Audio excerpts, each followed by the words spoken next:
정성하라 죽도록 정성하라 끝까지 정성하라 죽도록 정성하라 주님께 찬란하라 저멸류가 들려온다 주의 음성 정성하라 죽도록 정성하라 끝까지 정성하라 죽도록 정성하라 주님께 항상 내가 힘쓰오니 주여 나를 도우소서 정성하라 죽도록 정성하라 끝까지 아멘.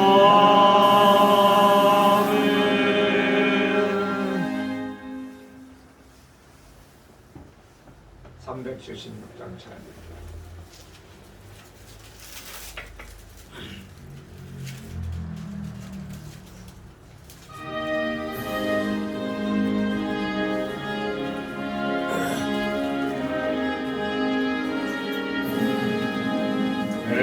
평생 손 이높은 주의 나라가 이 세상이 멸하는 날 주 앞에 가리라. 꿈같이 헛된 세상 일 죄할 것 뭐냐 이 수고 만하여도 헛된 것뿐일세. 불같은 시험 마누라 겁내지 맙시다. 구주의 권능 크시니 이기고 남겠네. 금보다 귀한 믿음은 참법에 내놓아. 이 진리 믿는 사람들 다 복을 받겠네.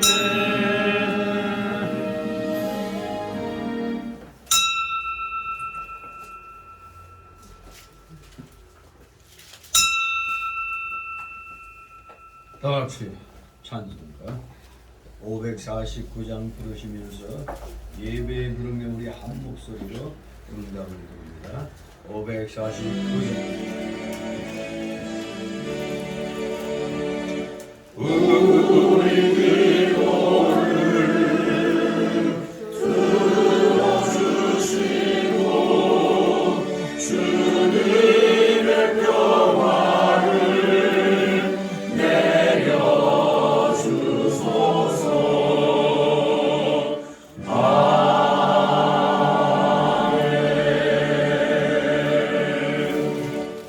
다 같이 묵도 드립니다.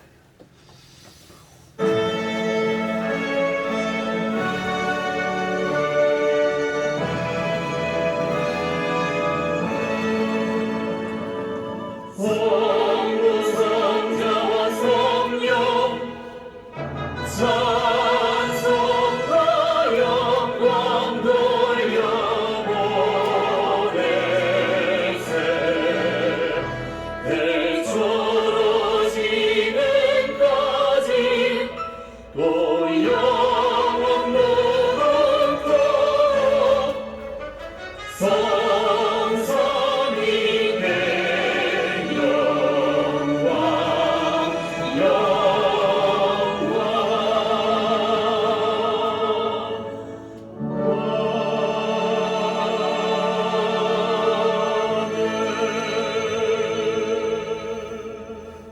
네 부모를 복먹하라.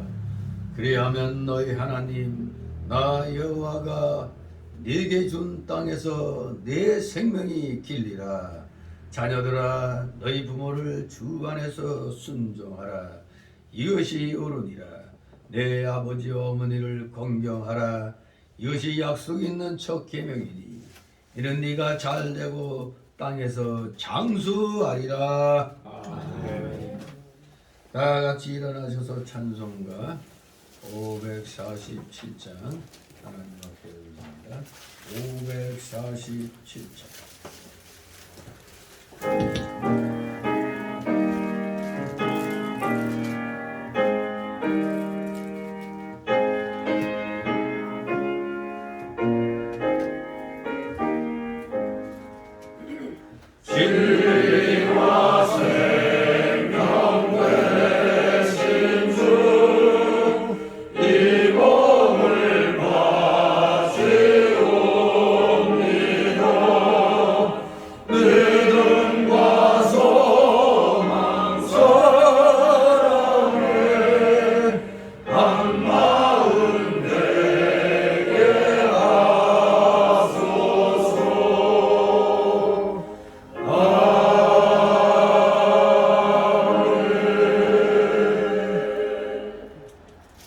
같이 교동문 44번 같이 교대로 읽도록 합니다.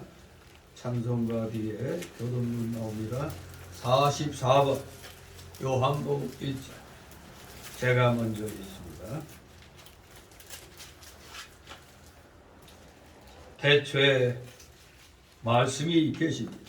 이 말씀이 하나님과 함께 계셨으니 이 말씀은 곧 하나님이시니라. 그가 태초에 하나님과 함께 계셨고 만물이 그로 말미암아 지은 바 되었으니 지은 것이 하나도 그가 없이는 된 것이 없느니라. 그 안에 생명이 있었으니 이 생명은 사람들의 빛이라.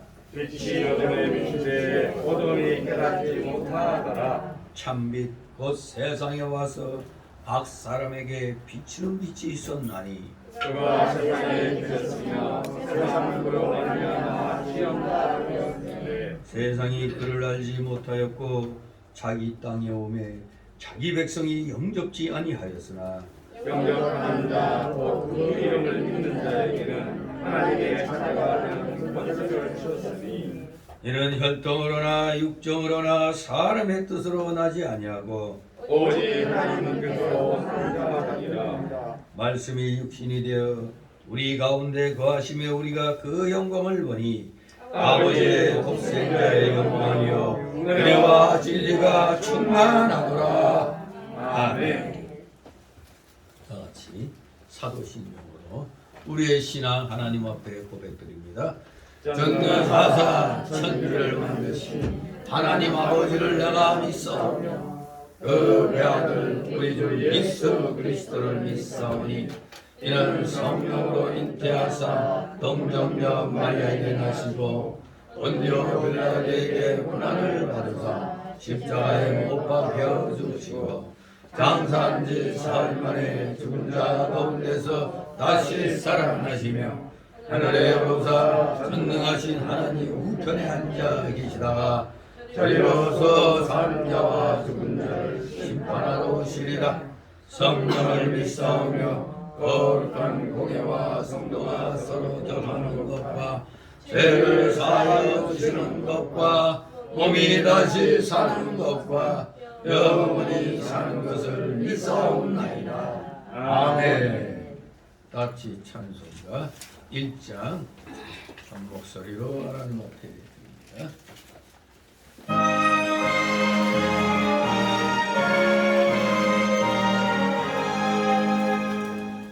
만국의 근원 하나님 온 백성 찬송 드리고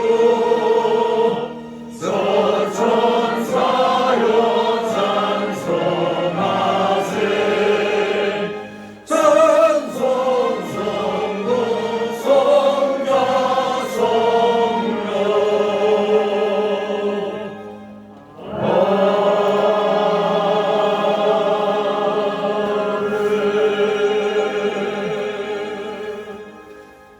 자리에서 하나님 말씀 받습니다. 오늘 주일 오전에 주시는 말씀 구약 성경 에스겔서 33장입니다. 구약 성경 에스겔 다니엘서 앞에 나옵니다. 에스겔서 33장 페이지 수로 구약 1202쪽 정도 있습니다. 1202쪽 제가 읽도록 하겠습니다. 에스겔 33장 오전에는 1절에서 20절까지의 말씀 제가 봉독해 올립니다. 여호와의 말씀이 내게 임하여 가라사대 인자야 너는 이 민족에게 보여 이르라. 가령 내가 칼을 한 땅에 임하게 한다 하자 그 땅 백성이 자기 중에 하나를 택하여 파수꾼을 삼은 그 사람이 칼이 그 땅에 임함을 보고 나팔을 불어 백성에게 경고하되 나팔 소리를 듣고도 경비를 하지 아니하므로 그 임하는 칼에 재앙을 당하면 그 피가 자기의 머리로 돌아갈 것이라. 그가 경비를 하였던들 자기 생명을 보존하였을 것이나 나팔 소리를 듣고도 경비를 하지 아니하였으니 그 피가 자기에게로 돌아가리라. 그러나 파수꾼이 칼이 임함을 먹어도 나팔을 불지 아니하여 백성에게 경고치 아니하므로 그 중에 한 사람이 그 임하는 칼에 재앙을 당하면 그는 자기 죄악 중에서 제한 바 되려니와 그 죄를 내가 파수꾼의 손에서 찾으리라. 인자야 내가 너로 이스라엘 족속의 파수꾼을 삼음이 이와 같으니라. 그런즉 너는 내 입의 말을 듣고 나를 대신하여 그들에게 경고할지어다. 가령 내가 악인에게 이르기를 악인아 너는 정령 죽으리라 하였다 하자 네가 그 악인에게 말로 경고하여 그 길에서 떠나게 아니하면 그 악인은 자기 죄악 중에서 죽으려니와 내가 그 피를 네 손에서 찾으리라. 그러나 너는 악인에게 경고하여 돌이켜 그 길에서 떠나라고 하되 그가 돌이켜 그 길에서 떠나지 아니하면 그는 자기 죄악 중에서 죽으려니와 너는 네 생명을 보존하리라. 그런즉 인자야 너는 이스라엘 족속에게 이르기를 너희가 말하여 이르되 우리의 허물과 죄가 이미 우리에게 있어 우리로 그 중에서 쇠폐하게 하니 어찌 능히 살리오 하거니와 저 여호와의 말씀에 나의 삶을 두고 맹세하노니 나는 악인의 죽는 것을 기뻐하지 아니하고 악인이 그 길에서 돌이켜 떠나서 사는 것을 기뻐하노라. 이스라엘 족속아 돌이키고 돌이키라. 너의 악한 길에서 떠나라. 어찌 죽고자 하느냐 하셨다 하라. 인자야 너는 네 민족에게 이르기를 의인이 범죄하는 날에는 그 의가 구원치 못할 것이요 악인이 돌이켜 그 악에서 떠나는 날에는 그 악이 그를 엎드러뜨리지 못할 것인즉 의인이 범죄하는 날에는 그 의로 인하여는 살지 못하리라. 가령 내가 의인에게 말하기를 너는 살리라 하였다 하자 그가 그 의를 스스로 믿고 죄악을 행하면 그 모든 의로운 행위가 하나도 기억되지 아니하리니 그가 그 지은 죄악 중 곧 그 중에서 죽으리라. 가령 내가 악인에게 말하기를 너는 죽으리라 하였다 하자 그가 돌이켜 자기의 죄에서 떠나서 법과 의대로 행하여 전당물을 도려주며 약 억탈물을 돌려보내고 생명의 율례를 준행하여 다시는 죄악을 짓지 아니하면 그가 정령 살고 죽지 않을지라. 그의 본래 범한 모든 죄가 기억되지 아니하리니 그가 정령 살리라. 이는 법과 의를 행하였음이니라 하라. 그래도 네 민족은 말하기를 주의 길이 공평치 않다 하는도다. 그러나 실상 그들의 길이 공평치 아니하니라. 만일 의인이 돌이켜 그 의에서 떠나 죄악을 지으면 그가 그 가운데서 죽을 것이고 만일 악인이 돌이켜 그 악에서 떠나 법과 의대로 행하면 그가 그로 인하여 살리라. 다 같이 20절. 그러나 너희가 이르기를 죄의 길이 공평치 않다는 거다. 이스라엘 족속아 내가 너희의 각기 행한 대로 심판하리라 하시니라. 아멘. 모두 제자리에 앉아주시고 이 시간 하나님 앞에 목소리로 올립니다. 거룩하시며 전지전능하셨어요. 이 세상 모든 만물을 천하 우주 만물을 오직 말씀으로 창조하신 그 피조물들이 하나님의 보시기에 기뻐하시는 뜻 가운데 질서 정연하게 모든 것이 이렇게 운행되도록 경영하시니 그 놀라우신 주님의 경륜에 오늘도 사랑하시는 자들 이렇게 원금갑체에서 경배드리러 나와 주님 앞에 마음의 중심과 참으로 우리의 이 몸의 중심을 드리게 하시니 주님 찬송과 존귀와 감사와 영광 홀로 받으시옵소서. 놀랍고도 크신 주님의 십자가 대속의 사랑을 언제나 기억하며 사랑하시는 자녀들 오늘도 이 자리에 함께 나와 마음을 모아 뜻을 모아 주님께 이렇게 감사를 드리며 찬송을 드립니다. 참으로 저희가 살아있는 동안 살아생전에 하나님을 늘 찬양하며 하나님께 감사드려야 함에도 불구하고 우리는 잠시 힘든 일이 생기면 어려운 환난 속에 들어가게 되면 하나님이 이때까지 우리에게 베풀어 주신 은혜들은 다 잊어버리고 여기 완악한 이스라엘 백성들처럼 감사가 나오는 것이 아니라 원망과 불평이 쏟아져 나오는 것을 우리는 보고 있나이다. 우리의 이 완악함이, 우리의 이 부패함이, 우리의 이 연약성이 얼마나 가증스러운지 아버지 저희들 용서하여 주시옵소서. 이미 십자가 위에서 우리의 모든 죄를 다 사하여 주셨건만 우리는 이것을 순간순간 잊어버리고 오늘도 지난날 주님이 은혜 베풀어 주신 것 그것을 또 순간 잊어버리고 왜 저희에게 이렇게 어려움을 주셨나이까 하며 원망하는 그런 탄식을 합니다. 참으로 이 옛사람에 속한 이 완악성, 부패성, 연약성 이것을 우리 모두 말씀에 의지하여 성령의 감동을 받아 날마다 제어하는 삶을 살아가는데 전심전력을 기울여 하나님께 영광 돌려드리는 데 있어 부족함이 없는 신실한 주의 자녀들이 다 되도록 늘 은혜로 충만케 하여 주시옵소서. 감사를 드립니다. 이스라엘 백성들이 하나님의 은혜로 애굽에서 탈출하며 불기둥과 구름기둥의 그 역사 속에서 광야 40년을 이렇게 지내었건만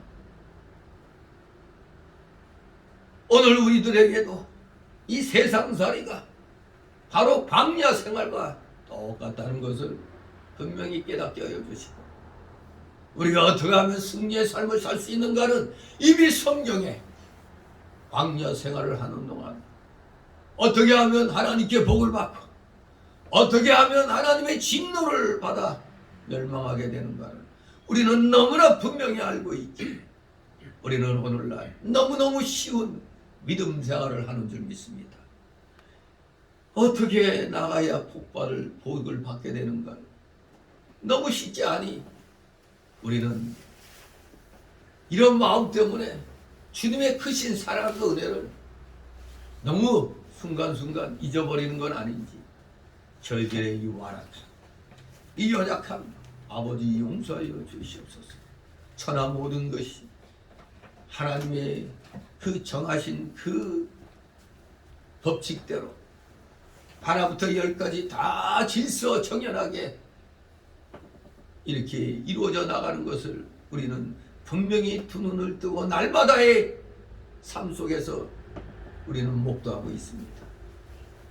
날마다 크신 주님의 이적의 그 놀라운 사건들이 우리 눈앞에서 일어나는데도 우리는 힘들면 그저 하나님께서 이적을 베풀어 주시기를 너무 쉽게 간구하는 것 같습니다. 이스라엘 백성들처럼 우리가 하나님의 진노를 사서 징계를 받아야 정신을 차리든지 우리는 엄하신 하나님 앞에 먼저 철저히 우리 자신이 잘못된 점에 대하여 회개하는 것이 가장 우선시되어야 된다는 걸 잊지 않게 하여 주시옵소서. 회개하고 난 다음에 하나님의 놀라우신 사랑과 은혜가 우리에게 만다는 걸 분명히 깨닫고 오늘날 이 험한 이 현실 속에 3차 세계대전의 그 공포가 은연중에 지금 스며나고 있는 가운데 또 코로나로 인한 이 팬데믹 현상이 또 올여름 이후에 또다시 시작될 수도 있다는 참으로 이런 불안한 그런 경고들이 나오고 있습니다. 경제 문제는 전 세계적으로 지금 어려워져 가고 있습니다. 전쟁으로 인한 이 경제 쇼크, 이것이 우리가 살고 있는 이 대한민국에 쓰나미처럼 몰려올 수도 있다는 사실을 기억하며 우리는 이렇게 힘든 세상의 풍파 속에서 우리는 삶을 살아야 되겠기에 이것을 두려워하지 않고 극복해 나갈 수 있는 길은 오직 주님 앞에 우리의 모든 것을 맡기는 것인 줄 압니다. 주님 앞에 나와 모든 것을 맡길 때 진실로 모든 염려, 근심, 걱정거리들 다 주님께서 대신 메어주시고 해결하여 주시는 줄 믿습니다. 사랑하시는 자녀들, 여러 가지 힘든 일 많이 있을 줄 압니다. 그 모든 수고하고 무거운 짐 보따리들 오늘 다 주님 앞에 내려놓고 맡기게 하옵소서. 놀라운 주님의 은혜로 이 모든 염려, 근심, 걱정거리를 해결받는 사랑하시는 자녀들 다 되어서 오늘 예배 마치고 돌아가 한 주간은 또 힘있게 주님의 은혜에 의지하여 이 악한 이 세상 속에서 온전한 삶, 진정 주님이 기뻐하시는 승리의 삶을 살아가는데 조금도 부족함이 없는 신실한 주의 자녀들, 귀한 일꾼들 다 되게 하여 주시옵소서. 감사드립니다. 사랑하시는 자녀들, 그 어떠한 흔들림, 어떠한 환난에도 흔들림이 없이 굳건히 자신의 믿음 지켜나가도록 은혜로 이 시간 충만케 하여 주시옵소서. 부족한 자의 입술을 제하여 주시고 저의 영을 주장하여 주셔서 선포되는 이 귀한 생명의 말씀이 우리 성도들의 마음에 위에 하나도 땅에 떨어지지 아니하고 그대로 새겨질 수 있도록 아버지 역사하여 주시옵소서. 감사를 드립니다. 모두 피곤한 중에 나왔사오니 영의 기쁨과 즐거움으로 이 시간 주님 앞에 드리게 하여 주옵시고 졸음마귀, 온갖 잡념의 마귀 틈 못하게 하여 주시옵소서. 마치는 시간까지 오직 주님께서만이 영광 홀로 받으시옵소서. 예수 그리스도의 이름으로 감사드리며 기도드리옵나이다. 아멘. 같이 찬송가 255장 찬송입니다. 255장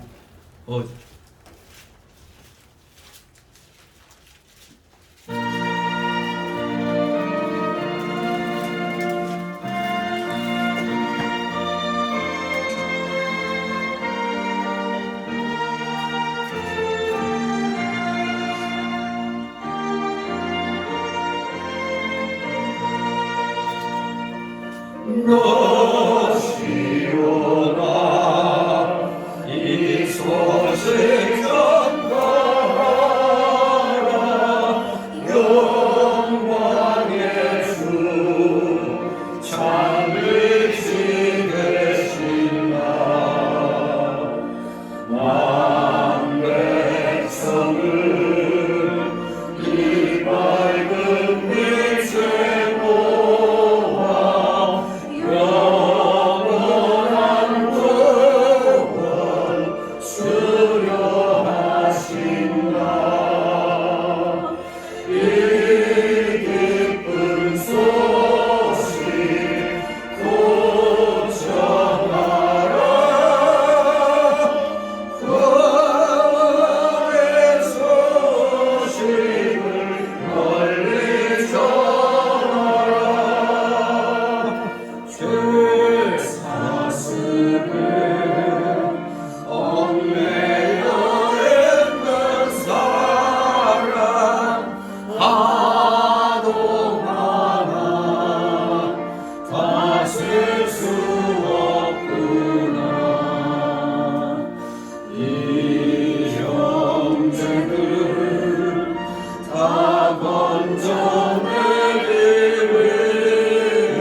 주님의 이름으로 여러분을 환영합니다. 아멘. 오늘은 주일인데 안타깝게도 세상 어버이들은 이 어버이날이 평일날 되었으면은 좀 더 부모님들에게 자녀들이 기쁨을 드릴 수 있겠지만 주일하고 겹쳐가지고 그만큼 반감이 되죠. 왜? 주일은 오직 누구만을 위한 날이에요? 하나님만을 위한 날이기 때문에 이것을 여러분들이 이해를 하셔야 됩니다. 무슨 세상에서 이 교계가 이 정신 못 차리니까 무슨 어버이 주일, 어린이 주일 이런 말들 하는데 주일은 주님의 날인데 거기에 어린이니 어버이니 이게 붙을 수가 없는 겁니다. 사실은. 아무튼 그냥 어버이날, 어린이날 이렇게 해서 우리가 기념을 하는데 오늘은 우리 어버이들 되신 여러분들 자녀들을 대신하여 하나님께서 오늘 위로의 메시지를 주시는 줄 믿습니다. 하나님께 위로와 격려와 축하를 받길 소망합니다. 오늘 제목은 좀 심상치 않죠. 바수꾼 에스겔. 그 부제목으로는 바수꾼의 나팔이 되겠습니다. 바수꾼 에스겔. 바로 바수꾼의 나팔이라는 제목으로 오늘 말씀을 하도록 합니다. 소위 이 에스겔서는 히브리 그 원전 제2부인 예언서 즉 느비인 가운데 후기 예언서에 해당되는 이사야, 예레미야, 에스겔, 소선지서 중 세 번째 책입니다. 이사야, 예레미야, 에스겔 세 번째 책인데 이 에스겔서는 다른 선지서와 마찬가지로 미래에 대한 예언과 더불어서 과거와 현재 일어난 그 일들의 의미를 규명하는데 주력을 하고 있습니다. 더구나 이 에스겔서는 구약의 그 다니엘서와 더불어서 그 계시 문학의 핵심에 위치하고 있다고 보고 있습니다. 이 에스겔서는 예루살렘에서 선포된 메시지가 아닙니다. 포로지에서 선포된 메시지예요.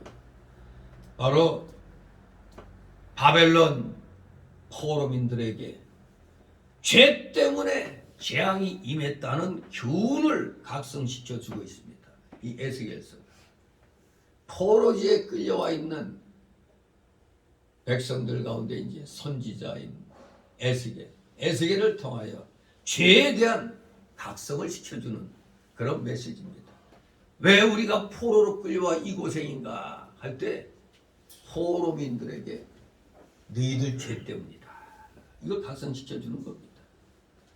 그럼에도 불구하고 우리 하나님께서는 자기 백성을 영원히 버리지 아니하시고 다시 회복시켜 주실 것이기 때문에 절망적인 환경 속에서도 백성들이 희망을 잃지 않도록 격려하기 위해서 이 귀한 에스겔서를 선포하신 겁니다. 그 당시에 그 시대적인 그 배경을 보면은 어떠한 시대적 배경이 있느냐면 그 당시에 아주 죄가 관영했습니다. 이 죄와 악은 사실 방치해 놓으면 악순환을 거듭하기 마련입니다. 즉 타락했기 때문에 비참해지는 것이고 또 비참해지니까 더욱더 악해져만 가는 것이 죄의 관성의 법칙입니다. 죄의 관성, 죄의 관성의 법칙. 어느 물질이 움직이면은 그 움직임을 그대로 유지하려고 하는 바로 우리가 버스 타고 가다가 급정거 하면은 앞으로 휙 쏠리는 거예요. 그 계속 앞으로 나아가려고 하는 그 관성 때문에 확 나가는 거거든요. 차는 멈췄는데 바로 죄가 그런 것입니다. 타락했으니 비참해지잖아요. 비참해지니까 이왕 베림목 하면서 더 악해져만 가는 겁니다. 그게 죄의 관성의 법칙입니다. 그래서 우리는 이 사실을 이 에스겔서의 배경이 되고 있는 그 당시 유다의 역사 상황에 이 죄의 관성의 법칙을 대입시켜 볼 수가 있는 겁니다. 이 이스라엘 백성들은 끝없이 하나님께 배반하면서 급기야 하나님의 심판을 당합니다.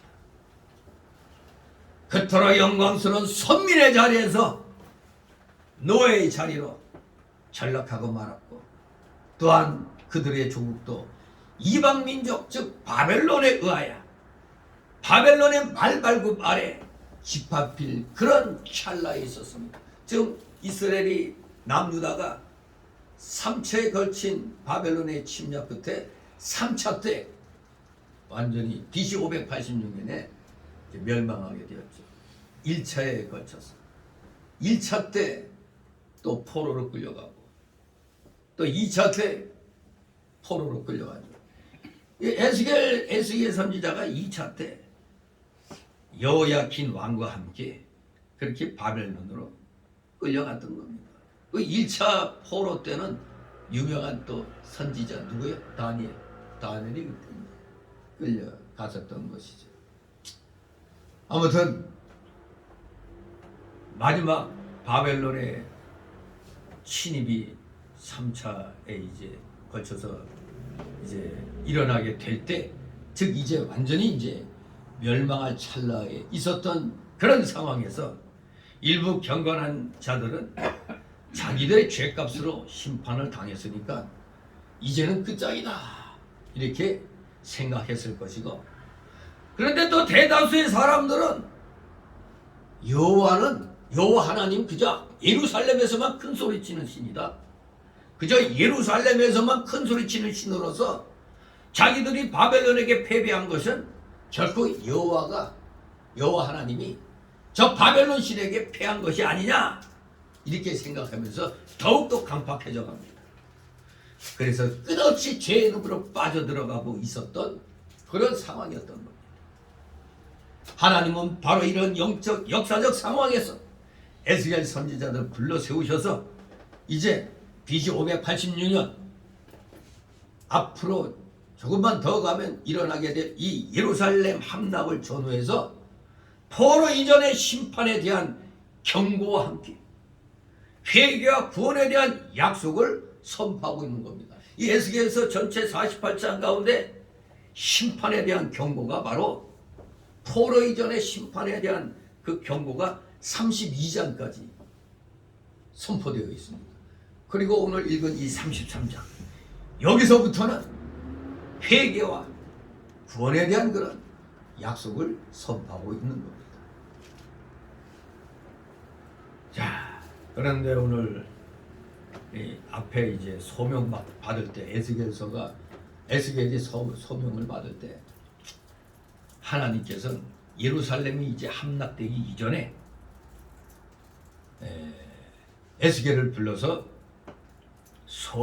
선지자 소명을 주신 것을 기록한 겁니다.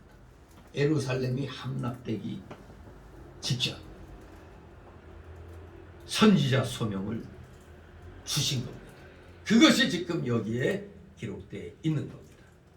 그래서 쭉 1장에서부터 32장까지 에스겔은 언약 백성인 이스라엘과 주위 열방들의 죄악을 아주 예리하게 날카롭게 지적하고, 그로 인한 하나님의 공의로우신 준엄하신 심판을 계속해서 32장까지 연해 왔습니다.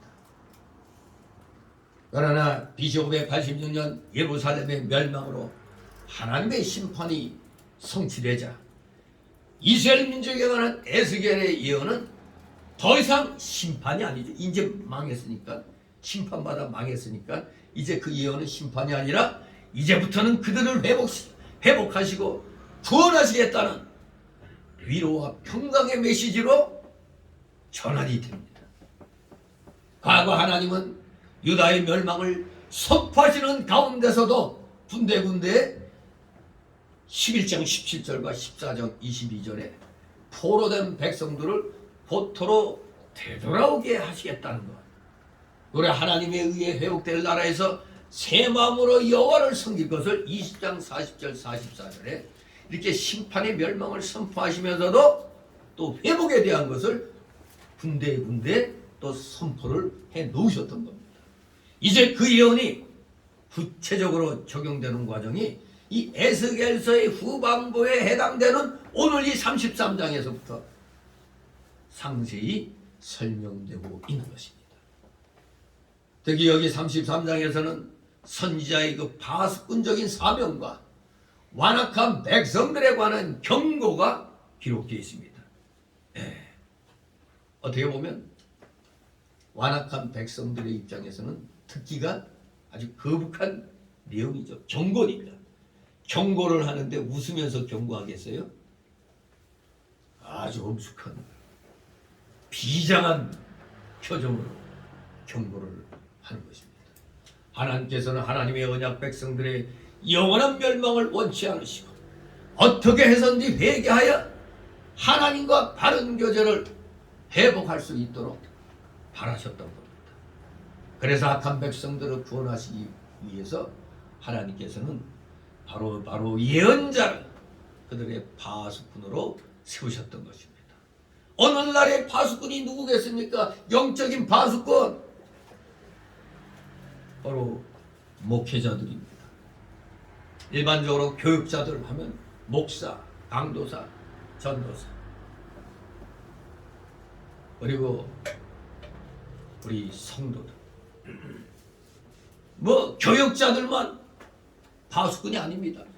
믿음 생활하여 구원받은 성도들도 다 파수꾼입니다. 그렇기 때문에 지난날 광화문 애국운동할 때 걸출한 지도자가 나서서 외치니까 마음에 그냥 이 억울함과 이 분노가 가득 찬 국민들이 광화문으로 모여 나왔을 때 그 중에서도 특히 누가 앞장을 서요? 기독교인들이, 교인들이 앞장을 서가지고 불의에 대하여 외침으로 잠자고 있는 국민들을 깨우고 잠자고 있는 교육자들을 깨웠잖아요.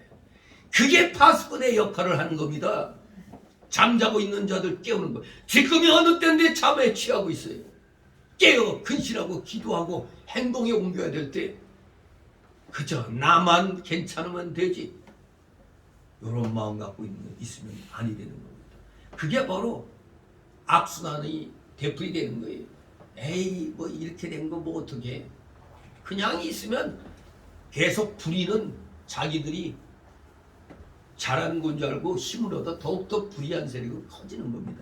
거기에 바로 제동을 딱 거는 게 광화문 애국운동 아닙니까? 우리 성도들이 앞장선 애국운동. 그래서 결국엔 이루어져. 이제부터는 여기 에스겔 선지자처럼 회복해야 되는 겁니다. 5년간 망가진 대한민국의 위상을 회복하는 겁니다. 어쩌면 이게 오늘날 목회자들 통해서, 깨어있는 성도를 통해서 이제 대한민국이 어떠한 길로 나가야 될 것인가를 우리가 지금 이제 깨어있는 목회자들을 통해서 말씀을 듣는 것처럼 구약의 이 이스라엘 백성들은 포로지에 끌려가가지고 거기서 에스겔 선지자의 이 강력한 이 메시지를 대하게 되는 것이죠. 파수꾼, 바로 여러분이 파수꾼 당사자들인 겁니다. 이 나라적으로 보면은 우리나라의 그 북한하고 대치하는 상황에서 파수꾼이 어느 쪽에 있죠? 파수꾼. 지금 이 나라를 지키기 위한 파수꾼이 어느 쪽에 나가 있습니까? 전방. 그 중에서 GOP 앞에 GP가 있죠. GP하고 GOP 많이 들어왔죠? 그 전번 정권, 문재인 정권이 아주 엄청난 나라에 해악을 끼친 게 뭐예요? 적의 지표하고 우리 지표하고 똑같은 수로 다 폭파시키자. 자, 그러면 누가 손해보죠? 우리만 손해보는 거예요. 왜? 보통 알려진 바로는 적의 지피가 한 100여 개 된다고 그러는데 우리는 60개 정도 된다고 그랬대요. 더 아마 될 것으로 보고 있는데 그 우리 60개 만약 뭐 반을 갖다 뭐 없애자고 했다고 그러는데 뭐 그냥 뭐 60개 그대로 숫자 맞춰서 60개 다 파괴해버려. 그럼 적도 60개 파괴했어 GP를. 그러면 우리는 제로가 되면 저쪽은 40개가 남아있네. 근데 또 저들은 지하에다가 또 이미 해놨기 때문에 겉으로만 폭발했지 지하에 있는 거 그대로라는 그런 얘기가 있어요. 이 GP가 이 대한민국을 지키는 파수꾼 역할을 합니다. 파수꾼. 뭐 GP 이 영어의 약자죠. 오늘 파수꾼을 이 파수꾼의 그 얘기를 통해서 GP에 대해서도 우리가 바로 알아야 돼요. GP, 가드. 우리 막 이렇게 방어할 때 이 가드 올린다고 그러죠. 가드 포스트에 방어하는 기술 이러는 거죠. 비무장지대 DMZ대의 그 작은 초소입니다. 즉 일종의 전망대처럼 요새처럼 성처럼 쌓아놓은 것 그게 GP입니다. 우리 입장에서는 북한군의 동태를 살피는 곳이라고 할 수 있습니다. 적이 쳐들어오면 알려주고 1차적으로 방어를 함으로써 시간을 끌기 위한 정전협정을 통해서 비무장지대에 있는 이 GP는 말 그대로 비무장지대니까 우리 남측이나 북측이나 무장해서는 안 됩니다. 또 거기서는 군사작전을 못하게 돼 있어요. 그리고 원래 그 비무장지대는 아이러니하게도 거기 군인들이 들어가면 안 되는 곳이에요. 비무장지대. 근데 이상하게 우리 GP, 저게 GP 다 들어와 있죠. 군사작전을 원래 못하게 돼 있는 겁니다. 그런데 이놈들이 70년도에 무단으로 GP에 그냥 이 GP를 막 세우기 시작했습니다. 그러니 저기 막 자기들 파수꾼의 초소를 딱딱 세우니 우리도 파수꾼의 초소를 세워야 될 거 아니에요. 그래서 우리도 대응하기 위해서 GP가 세워진 겁니다. 그런데 GP에 들어가 있는 군인들은 군인이 들어가면 안 되기 때문에 이쪽에 신분이 바뀌어요. 다 민정경찰, 민사행정경찰의 약자죠. 민사행정경찰, 민정경찰이라고 해서 민정경찰 신분으로 헌병마크를 차고 있고 북한도 마찬가지로 뭐 민경대대라고 그래요. 민경경찰이라고 그 이름으로 북한군도 주둔하고 있다고 하는 겁니다. 아무튼 서로의 GP가 양쪽이 이제 대치하고 있는 거죠. 그 뭐 뉴스에 나왔던 뭐 귀순벨, 인터폰, 그 귀순벨 설치도 GP에 설치되어 있다고 그래요. 그래서 북한군이 와서 귀순이 심할 때 꼭 귀순벨 울리고 의사를 전달하면 인근 그 GP 상황실에서 이걸 파악해서 귀순 의사를 확인하는 형태를 취한다고 합니다. 이게 GP예요. 근데 그 GOP란 말도 우리 많이 쓰죠. GOP는 뭐 약자를 보니까 비슷한 것 같은데 그게 아니에요. 제너럴 아웃포스트의 약자입니다. 그러니까 일반 전초라는 얘기예요. 일반 전초. 즉 주력 부대를 방어하기 위해서 앞에 나가 운용되는 부대라고 합니다. 부대가 행군 후 정지하고 있을 때나 야영지나 전투지에 있을 때 주력 부대가 적의 기습을 받지 않도록 하기 위해서 주력 부대로부터 쭉 상당한 거리를 두고 배치합니다. 우리는 이제 훈련할 때 가끔 천병이라고 해서 미리 쭉 앞에 그냥 나가서 이제 앞에서 이제 경계하면서 이제 먼저 가죠. 그런 역할을 하는 겁니다. 이 GOP라는 것이. 그런데 일반 그 전초는 적군의 접근을 초기에 탐지해서 주력 부대에 경고해 주는 겁니다. 그리고 제한된 공격 행동으로 적 부대를 지연시키고 주력 부대 위치를 기만하여 가능하면 적이 아군 주력 부대에 도달하기 전에 최대의 희생을 치르도록 강요하는 임무를 수행하는 게 바로 GOP입니다. 그러나 일반 전초는 결전을 하기 위한 부대가 아니기 때문에 필요시는 주진지로 철수를 하게 되는 겁니다. 사단 방어에서는 증강된 대대로부터 연대 끝까지 병력을 일반 전초로서 전방에 운용하는 것이 보통이죠. 바로 이 GOP가 우리가 흔히 알고 있는 남방 한계선, 북방 한계선 바로 2km 지점 북으로 2km, 남으로 2km 남방 한계선 거기에 동서 155마일 그 철책을 경기를 맡고 있는 부대 그게 GOP입니다. 북한군이 전면 남침을 하면 GOP에서 북한군의 공격을 막아내는 그런 역할을 하죠. 그럼 이제 그 뒤에 후방 부대들이 대비하고 있다가 앞에서 전쟁이야 하는 신호를 받게 되면 이제 막 모든 그 부대에서 저희도 11사단 있을 때도 바로 그냥 이 비상 울리면 그대로 그냥 완전무장 해가지고 바로 최전방으로 그냥 브라보 지역이라고 있는데 그쪽으로 그냥 하루 밤 사이에 그래서 밤 사이에 그냥 거기까지 홍천에서 조피까지 그냥 밤 사이에 이동을 하거든요. 죽어나죠. 그냥 쉴 틈 없이 그냥 쫙 제한된 시간에 그냥 거기까지 가는 겁니다. 자, 그러니 뭐 남바 한계선 철책선 그쪽에 주둔하는 게 거의 GOP고 그 앞에 비무장지에 나가 있는 것이 이제 GP죠. 그러니까 GP와 GOP. 바로 우리가 말하는 파수꾼의 역할을 대한민국의 파수꾼의 역할을 GOP하고 GP가 하고 있는 겁니다. 한마디로 적이 온다 하면 바로 뒤에 있는 모든 부대에 알려서 전쟁 준비할 수 있도록 그래서 그쪽으로 급파될 수 있도록 그 예비시키는 역할을 하는 거예요. 일종의 경계 부대죠. 경계 초소. 그리고 GOP는 일종의 좀 더 GP보다는 부대 규모가 좀 큰 것이죠. 아무튼 이렇게 이 나라를 지키기 위해서 우리의 군인들도 GP를 운영하고 GOP 이렇게 운영하면서 항시 이 경계 태세를 취하고 있는 겁니다.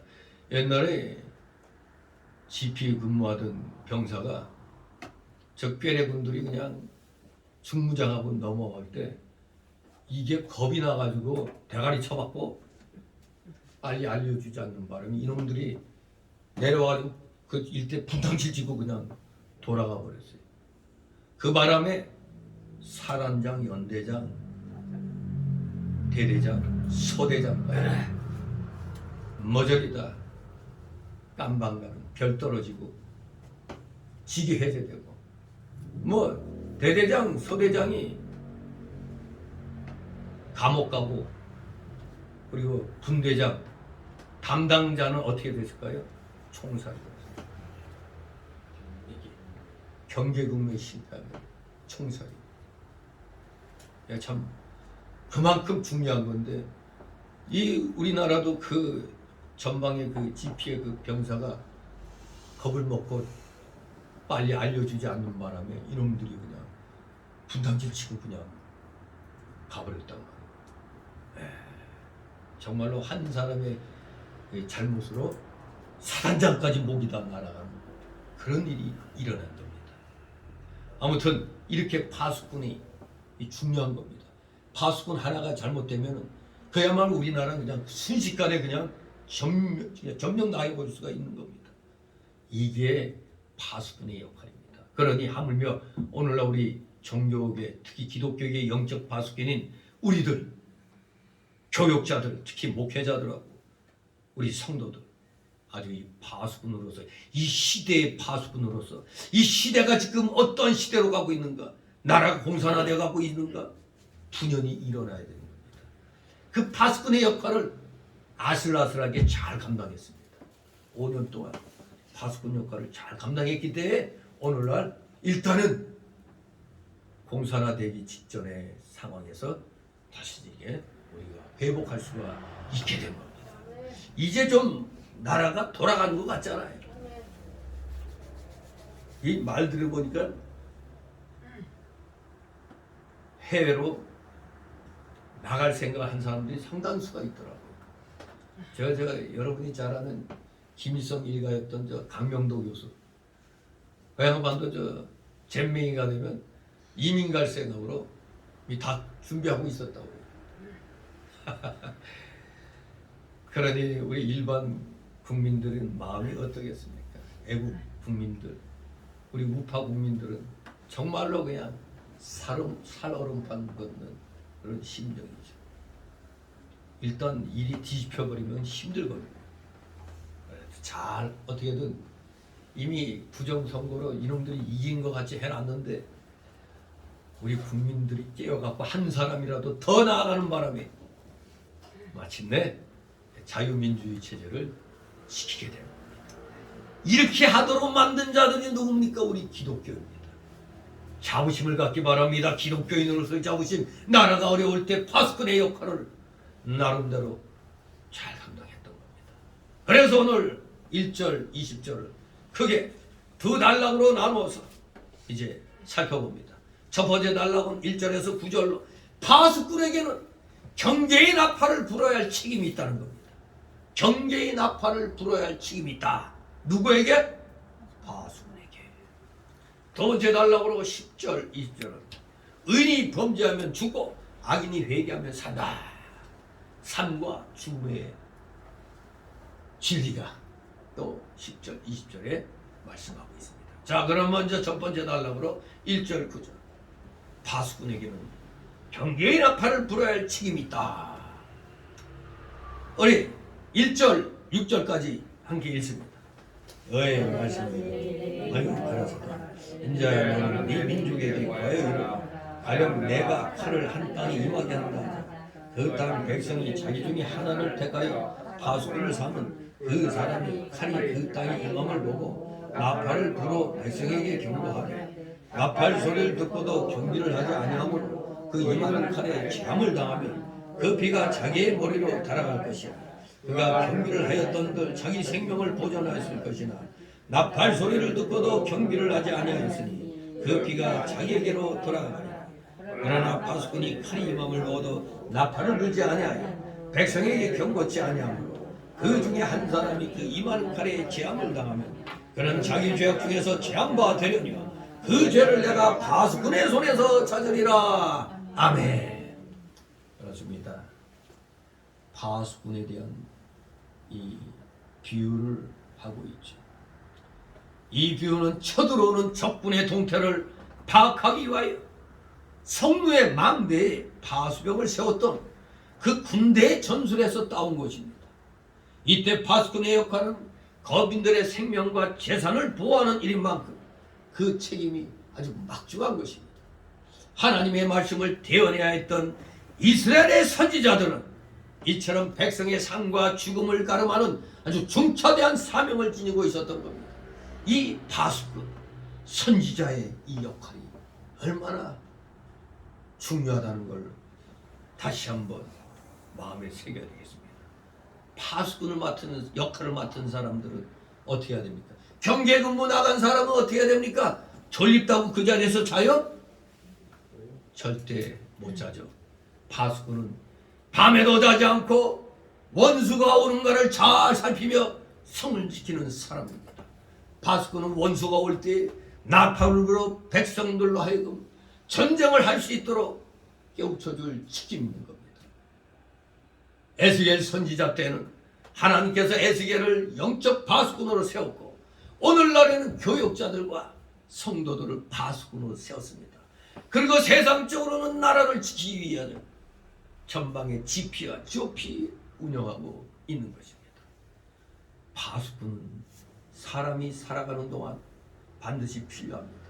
우리 기독교인들은 세상에서의 전쟁 말고도 또 무슨 전쟁이 있죠?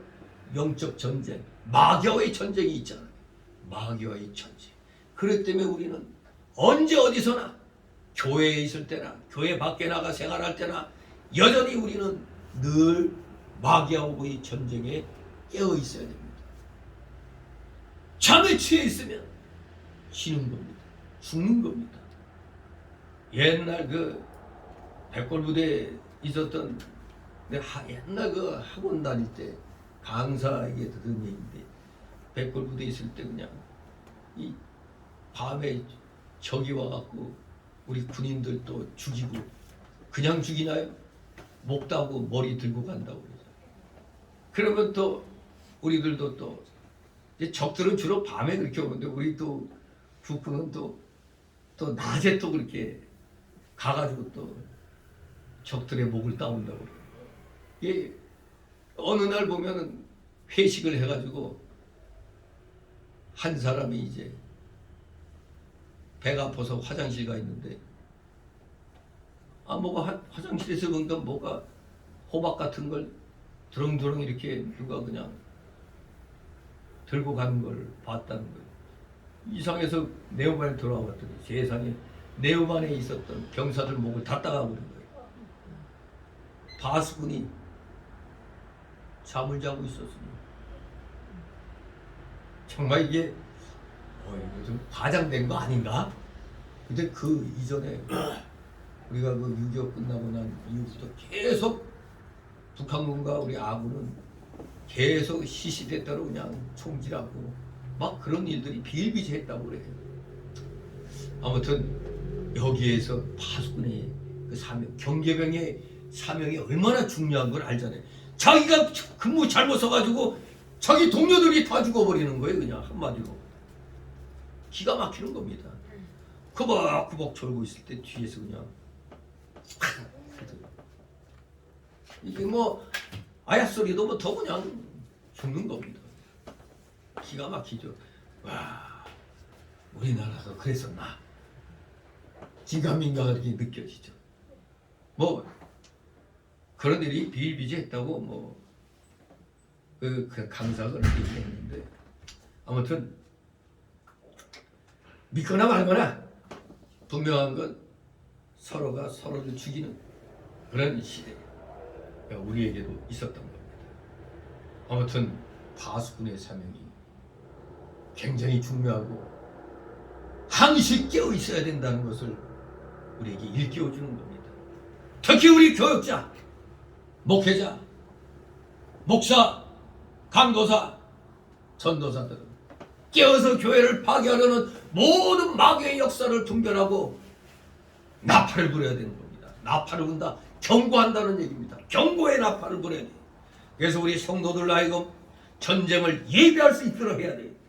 전쟁을 예비할 수 있게 해야 적이 천을 올려다가 딱 보니까 방어가 잘 돼 있어. 그러면 못 오는 겁니다. 또 우리 성도들도 영적 파수꾼의 책임을 자기 위치에서 다해야 됩니다. 그래서 원수를 잘 살피고 분별해서 원수를 막고 물리쳐야 생명을 빼앗기지 않습니다. 파수꾼이 경고하는 나팔을 불었는데 백성들이 그 소리를 듣고도 예비하지 않아서 죽게 되면은 그 책임은 누구에게 있어요? 분명히 파수꾼은 경고의 나팔을 불었어요. 근데 백성들이 예비하지 않았어. 그래서 죽었어. 그 책임은 백성들 자신에게 있는 겁니다. 우리나라 마찬가지잖아요. 전방에서 지금 심상치 않은 일이 일어나고 있는데 여기 정치인들이 아무것도 아닙니다. 여러 번 있다가 6.25 터진 거 아니에요. 이미 첩보로도 6.25 때 저게 부대가 이동 중이라고 이거 뭔가 심상치 않다고 첩보가 들어왔는데도 그래 6.25 전쟁이 10대 불가사의가 바로 그거잖아요. 아니 이미 첩보까지 다 들어왔는데 그때 전군의 병사들에게 뭘 보냈죠? 휴가 보냈어요. 그리고 장교들은 육군 본부 그 군악부에 모여서 파티하고 있어요. 아니 저기 쳐들어올 것 같다는 첩보가 들어왔는데도 휴가 다녀보라고 모여서 그냥 띵까띵까하고 이게 6.25의 그 불가사의입니다. 도대체 이게 어찌된 일인가. 그러니까 치고 내려오는데 또 이 못된 것들이 우리 지금 막 밀려 내려오고 있는데 우리 국군이 물리치고 도리어 북진하고 있습니다. 이래버리니까 미처 피난 준비도 못하고 있다가 그냥 눈앞에 닥치니까 막 피난하고 그냥 내려가다가 한강 다리에서 또 그냥 누르는 바람에 아직 그냥 아군도 거기 아직 후퇴하는 아군도 있고 민간인들도 막 이렇게 오는데 그냥 너무 급하게 그냥 터트리는 바람에 그 명령했던 사실 윗대가리에게 문제가 있는데 그걸 지휘했던 대령인가 누군가가 책임지고 총살당했잖아요. 참으로 이게 예비하지 못해갖고 수많은 사람이 당한 거 아니에요. 미리미리 얘기했으면 일단 어느 지역까지 국민들 피난하시 바랍니다 했으면은 한강다리에서 그렇게 죽을 리가 없잖아요. 참으로 파수꾼의 역할이 이렇게 중요한 겁니다. 나라의 그 안보를 맡고 있는 이 군수뇌부가 이런 엉터리 짓을 하면은 국민들만 죽는 겁니다. 그때는 분명히 이 군수뇌부가 뭔가 문제가 있었던 겁니다. 분명히 전방에서는 적이 쳐들어온다고 하는데도 이기고 있다고 헛소리만 해야 되겠습니다. 아무튼 경고의 나팔을 불었는데도 그 소리 듣고도 예비하지 않아서 죽으면 그 책임은 예비하지 않은 사람에게 있는 겁니다. 그러나 만일 파수꾼이 원수가 오는 것을 보고도 나팔을 안 불었어. 그러니까 우리가 총체적으로 전방에선 이미 보고가 왔는데도 이 군수뇌부, 이제 군수뇌부가 더 크게 말하면 이제 대한민국 지키는 파수꾼이 되겠죠. 이 군수뇌부 이 파수꾼들이 괜찮아. 이러다 국민들만 3개월 동안 서울에서 그냥 갇혀가지고 부역하게 된 거 아닙니까? 이 군수뇌부가 나팔, 경고의 나팔을 불지 않아갖고 국민들이 죽게 됐잖아요. 그러니 책임은 누가 있는 거예요? 우리 6.25 때 그 군수뇌부에 있는 거죠. 군수뇌부. 아무튼 원수가 오는 걸 보고도 파수꾼이 나팔 불지 않아서 백성이 죽게 되면 그 책임은 파수꾼에게 있는 겁니다.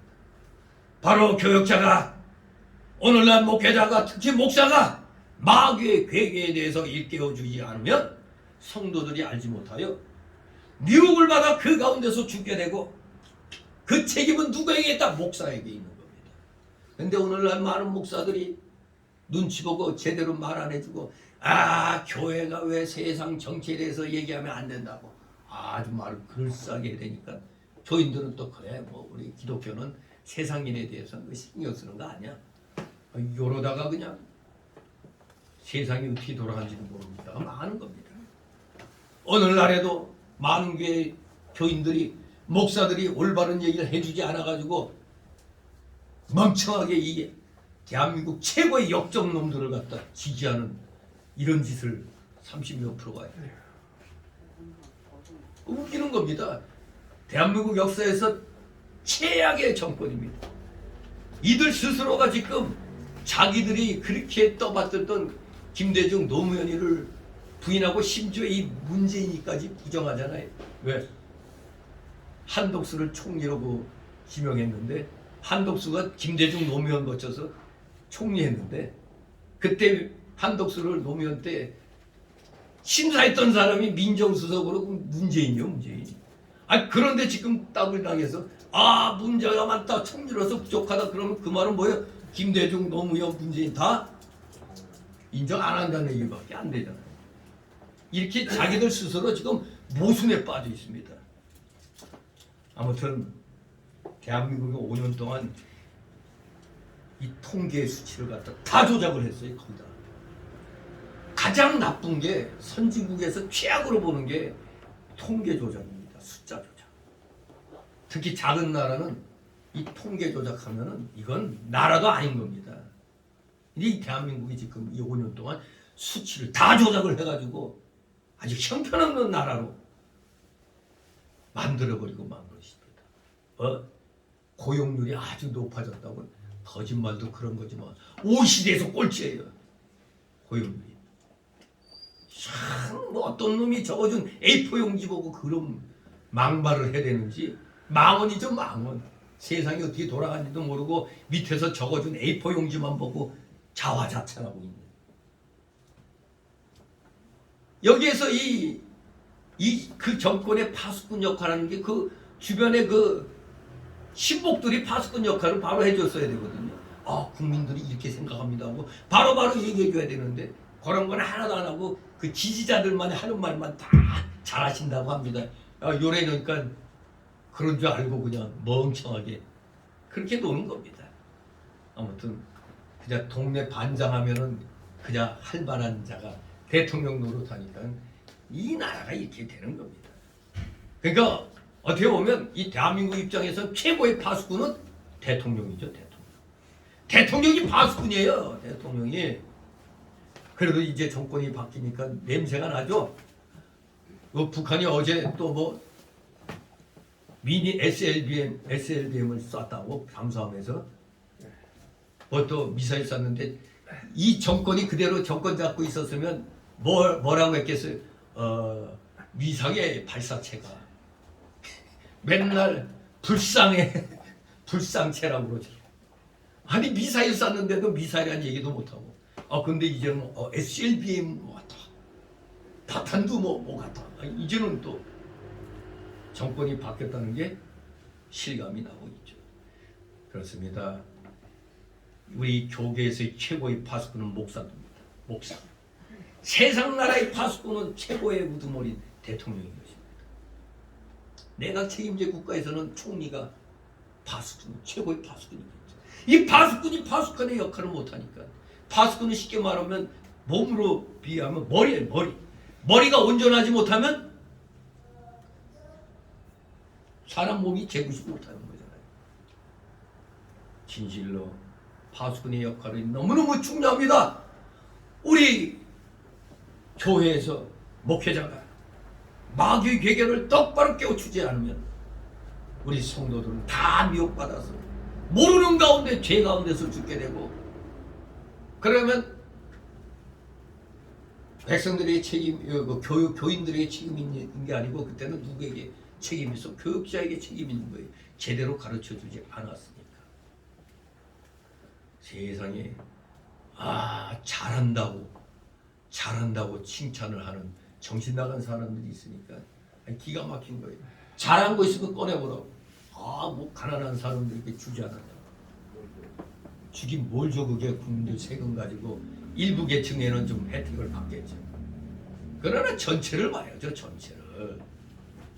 모든 국민이 다 그 나라 국민인데 일부 계층만 국민이에요? 아닌 것입니다. 전적으로 교회에서는 모든 책임은 교육자에게 있는 겁니다. 그렇기 때문에 파수꾼인 목회자는 정확히 나팔을 불어야 돼요. 우리가 흔히 군대에서도 제가 있을 때까지는 취침나팔하고 기상나팔 둘을 불렀어요. 그래서 취침나팔은 우리 국립묘지 이런 데서 많이 들리는 따따따 하면서 그 좀 느리게 나오죠. 아침 되면 따따따따따따따따따 하면서 우리는 그걸 보고 죽었니 살았니 꼼짝꼼짝 해봐라 얘기를 하는 거거든요. 그래서 나팔 소리가 들려요. 그냥 기상나팔, 취침나팔. 그렇습니다. 정확히 때에 맞는 나팔 소리를 내줘야 돼요. 목사는. 지금 이제 오늘날의 대한민국 목사들은 이제 정권을 일단 자유민주주의 쪽에서 찾아왔으니까 이제는 회복의 나팔을 불어야 됩니다. 그래서 다시 우리도 전도하기 시작을 하는 거 아닙니까? 믿음 생활 정상적으로 돌아가도록 하는 거예요. 그렇기 때문에 특히 목회자는, 교역자들은 교인들이 주일 지키는 데에서, 우리 교회의 생명은 주일 지키는 겁니다. 주일 지키는 데에서 나팔을 분명히 불어줘야 됩니다. 그렇지 않으면 주일을 범하는 성도가 많아지는 겁니다. 오늘날 주일에 대해서 그렇게 경고의 나팔을 안 부니까 오늘날 희한하죠. 오전 오후 지키는 교회가 이상한 교회가 되어버리고 그냥 한 번 드리면 되는 게 맞는 교회 같이 되어버렸어요. 그냥 대형 교회가 다 망쳐놨어요. 1, 2, 3, 4, 5, 6, 9 하다 보니까 그 자기가 자기에게 맞는 시간 골라갖고 뭐 교회 예배 드리니 지간이 뭐 골라먹는 재미가 있어요? 골라먹는 재미가 있다고 어디서 얘기했죠? 베스킨라빈스? 아이스크림이요? 교회 예배 시간이 아이스크림 장사하는 거예요? 골라먹는 재미가 있게. 1, 2, 3, 4, 5부 이렇게 드리는 위해서는 교인들 스스로가 나는 오전에 1부나 2부 드리고 오후 시간에는 3부나 5부 이렇게 드린다. 이게 오전 오후 이렇게 분명히 해야 돼요. 근데 무조건 1, 2, 3, 4, 5부 하니까 아무 때나 가서 적당한 때 내 입맛에 맞는 시간 골라갖고 그렇게 예배를 드리니 주일 성수 개념이 다 깨져버린 겁니다. 또 그릇된 신비주의, 신신학, 즉 자유주의 신학, 해방신학, 이 대한민국에서는 바로 민중신학이라는 게 있어요. 민중신학. 이것이 바로 이제 공산주의 운동하는데 아주 핵심이 되는 겁니다. 이런 여러 가지 잘못된 신학에 대해서도 나팔을 분명히 불어줘야 돼요. 그런데 목회자 스스로가 이 자유주의 신학이 뭐고 해방 신학이 뭐고 흑인 신학이 뭐고 민중 신학이 뭔지도 몰라요. 그냥. 그러니까 제가 이 신학교에서 교수할 때 한 학생이 저 자유주의 신학이 뭐예요? 하고 물어보죠. 와가지고 내가 깜짝 놀랐어요. 그 기본적으로 교회에서 목사들이 가르쳐줘야 되는데 성경을 성경대로 안 믿는 게 다 자유주의 신학인 겁니다. 쉽게 말하면. 성경을 있는 그대로 100% 다 믿는 게 정통 보수 신학인 겁니다. 간단한 거예요. 아무튼 분명한 나팔을 불어주지 않으면 잘못된 길로 걸어가는 자가 많이 생기는 겁니다. 파수꾼은 때를 얻든지 그래서 못 얻든지 바로 가르쳐줘야 됩니다. 많은 사람에게 증거하지 못하면 한 사람이라도 부지런히 바른 것을 가르쳐줘야 됩니다. 많은 사람에게 증거하지 못하면 단 한 사람이라도 해줘야 돼요. 우리 일반 신학교들이 다 그래요. 교육부 인가된 신학교들도 이제는 지원자가 없어. 일반 신학대학원들 보면 미달이 많아. 점점 줄어드는 겁니다. 신학 공부해서. 그러니까 일반 그냥 교단에서 하는 신학교들은 사람이 뭐 거의 없죠. 하지만 단 한 명이라도 배우겠다면 한 명이라도 앉혀놓고 가르쳐야 되는 겁니다. 누가 뭐번을 보였죠? 우리 예수님. 예수님이 누가복음 10장 39절에 보니까 누가 예수님 발 앞에 앉아갖고 말씀 들었어요? 마리아 한 사람 놓고 말씀을 가르쳐 주신 때도 있었습니다. 또 우리가 잘 아는 엘리야 선지자는 누구를 앉혀놓고 가르쳤죠? 사렙다 가부 한 사람 놓고 몇 년 동안 가르쳤어요. 또 엘리야 선지자의 그 제자가 누구예요? 엘리사죠. 엘리사 한 사람을 또 바로 가르쳤기 때문에 이 엘리사를 통해서 하나님의 구원 역사가 계승되어 내려갔던 것입니다. 그런데 이 이스라엘 백성들이 워낙 완악하니까 에스겔 선지자에게 내가 칼을 한 땅에 임하게 한다고 그랬습니다. 칼을 한 땅에 임하게 한다. 칼이란 전쟁에 사용하는 가장 중요하고 대표적인 그러한 그 무기죠. 옛날에는. 지금은 칼 대신 총이죠. 총. 적군의 침략을 상징하는 일종의 제휴법적인 표현입니다. 총칼 하면은 무력을 얘기하는 것 같은 이런 게 제휴법이죠. 총칼을 앞세웠다. 무력을 앞세웠다는 얘기입니다. 땡크를 걸고 쳐내려왔다. 전쟁이 났다. 이런 거죠. 이런 제휴법적인 표현으로 칼을 한 땅에 임하게 한다. 자, 이렇게 말씀합니다. 위험한 시기일수록 파수꾼은 거민들이 사전에 충분한 대비 태세를 갖출 수 있도록 더욱더 철저히 경계에 임해야 했습니다. 특히 구약에서는 선지자들이 이스라엘 백성에게 닥쳐오는 하나님의 심판과 또는 구원의 기쁜 소식을 전해주는 하나님의 파수꾼으로 선지자들이 비유되어 나타납니다.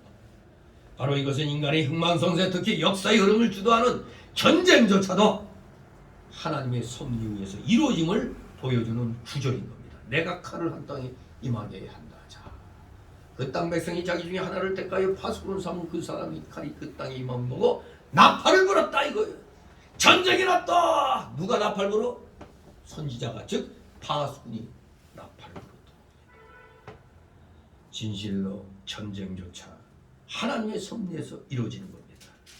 근데 우리가 이런 경고를 바랄 때 이제 나팔이라는 이 악기를 비유하고 있는데 사실 히브리에서는 음악이 애호됐고 연주를 위한 여러 악기가 있었다고 그래요. 구약 때도 여러 악기가 있었잖아요. 그런데 나팔은 사실 연주용 악기라기보다는 주로 신호를 하기 위해서 사용되었습니다. 즉 전쟁이나 예배 혹은 축제 때 그 이스라엘 백성들은 숫염소 뿔로 이렇게 뿔 나팔 있잖아요.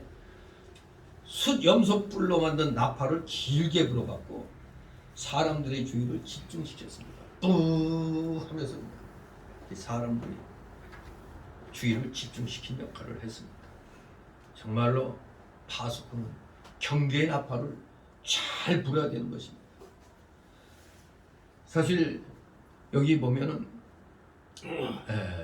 특히 6절 같은 경우, 우리 6절 한번 같이 읽을까요? 그러나 파수꾼이 칼이 유방을 내놓고 나팔을 불지 아니하여 백성에게 경고치 아니하고 그 중에 한 사람이 그 2만 칼에 재앙을 당하면 그는 자기 죄악 중에서 재앙받아 되려니와 그 죄를 내가 파수꾼의 손에서 찾으리라. 아멘. 예, 이 말씀은 뭐가 생각납니까? 이스라엘 나라에서 시행되는 소위 말하는 동해 보복법. 나의 뭐 오른쪽 귀를 상하게 했으면 상하게 한 사람이 오른쪽 귀를 상하게 하는 동해 보복법이 보편적으로 시행되고 있을 때였어요. 그 당시 이스라엘사에서는 동해 보복법. 그런데 오늘 이 6절에서 보면 파수꾼도 자신의 직무 태만으로 백성들을 죽음으로 몰아넣었기 때문에 간접적으로 살인을 범했다고 할 수가 있습니다. 그래서 하나님께서는 그 파수꾼에게서 죄값을 찾으시겠다고 말씀하신 겁니다. 우리가 알고 있는 군사용어가 있죠. 작전에 실패한 군인은 용서받을 수 있으나 경계에 실패한 군인은 결코 용서받을 수 없다는 이 말. 초도에 말씀드린 대로 초병이 경계 잘못 써갖고 사단장으로부터 그 대대장, 소대장, 분대장까지 심지어 본인은 총살당하는 분대장까지 총살당했던가? 그랬어요. 그야말로 피값을 찾은 겁니다. 그들의 그 근부태만에서. 바로 그게 경계에 실패한 군인은 결코 용서받을 수 없다는 겁니다.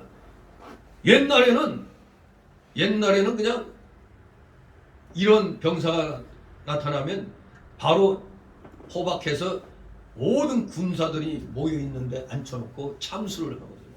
그게 바로 군법이에요. 군법. 참수형이 모든 사람에게 니들도 잘못하면 이렇게 된다는 걸 본보기로 보이는 겁니다. 옛날 그 삼국지에서 읍참마속이라는 게 있죠. 읍참마속. 아주 제갈공명이 그렇게 마속을 아꼈는데 이 마속이 그냥 그 식량 그 기지를 갖다 잘못 판단해서 못 지켰어요.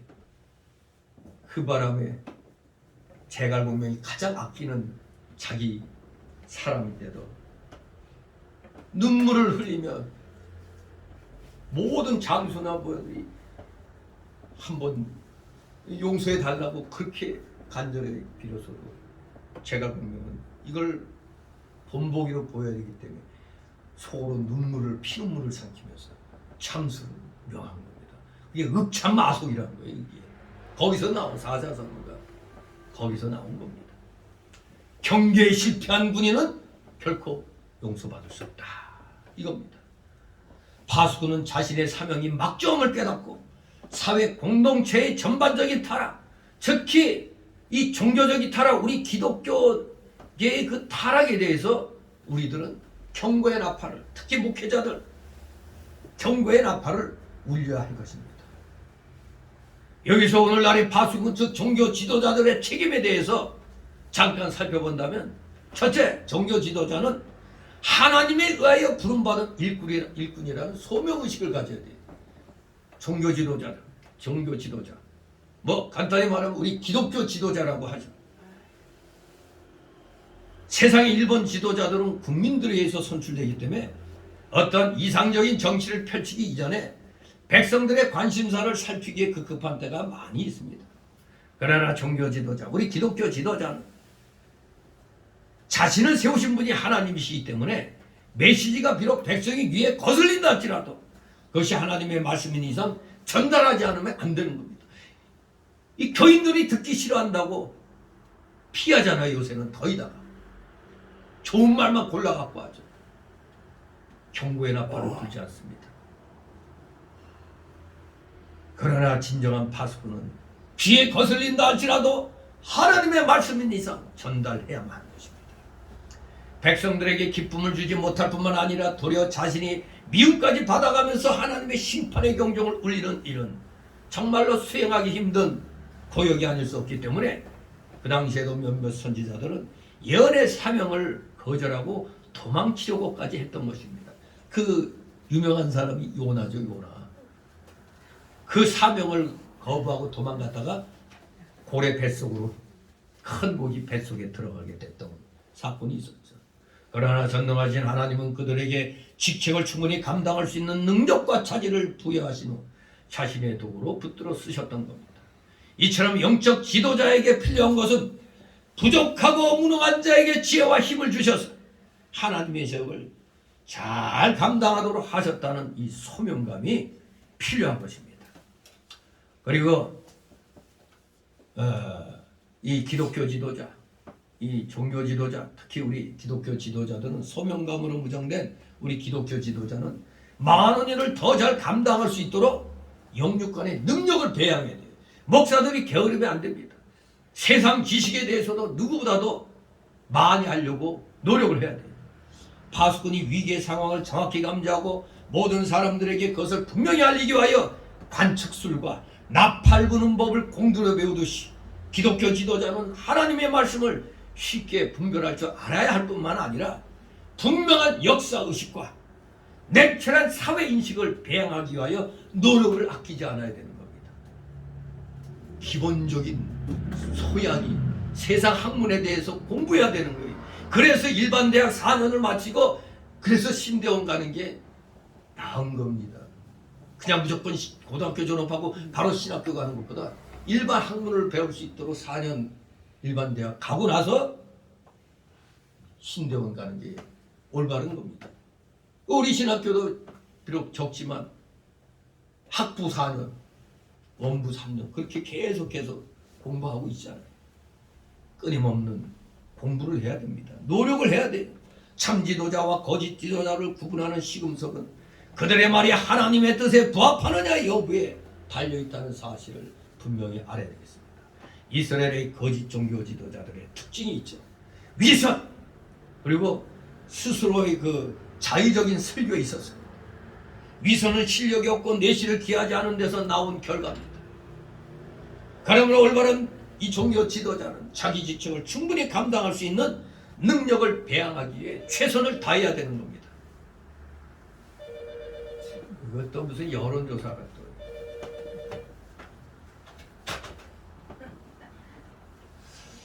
아직 끝날 시간 아닌데 네, 분명히 우리 교육자들 특히 목사들은 세상 지식에 대해서도 자꾸 공부해야 돼요. 인터넷을 통해서도 새로운 어떤 용어가 나오면 아까 GP나 GOP도 알고는 있었지만 정확한 그 무슨 영어의 약자인가 정확히 알쏭달쏭하기 때문에 다시 찾아보고 그런 거거든요.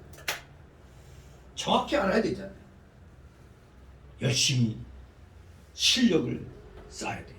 그래서 세 번째로 참된 종교 지도자는 기독교 지도자는 특히 사명 완수를 위해 목숨까지도 바칠 각오가 돼 있어야 돼요.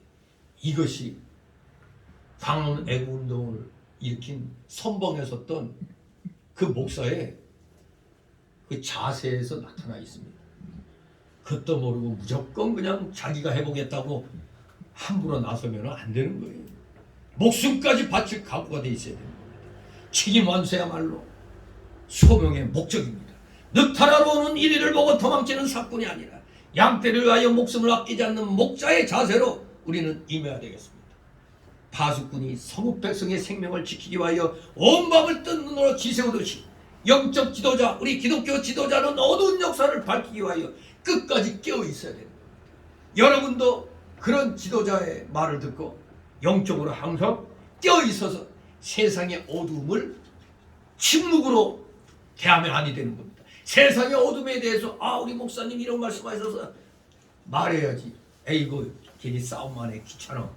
이런 마음으로 했다가는 하나님께 어떠한 벌을 받을지 모릅니다.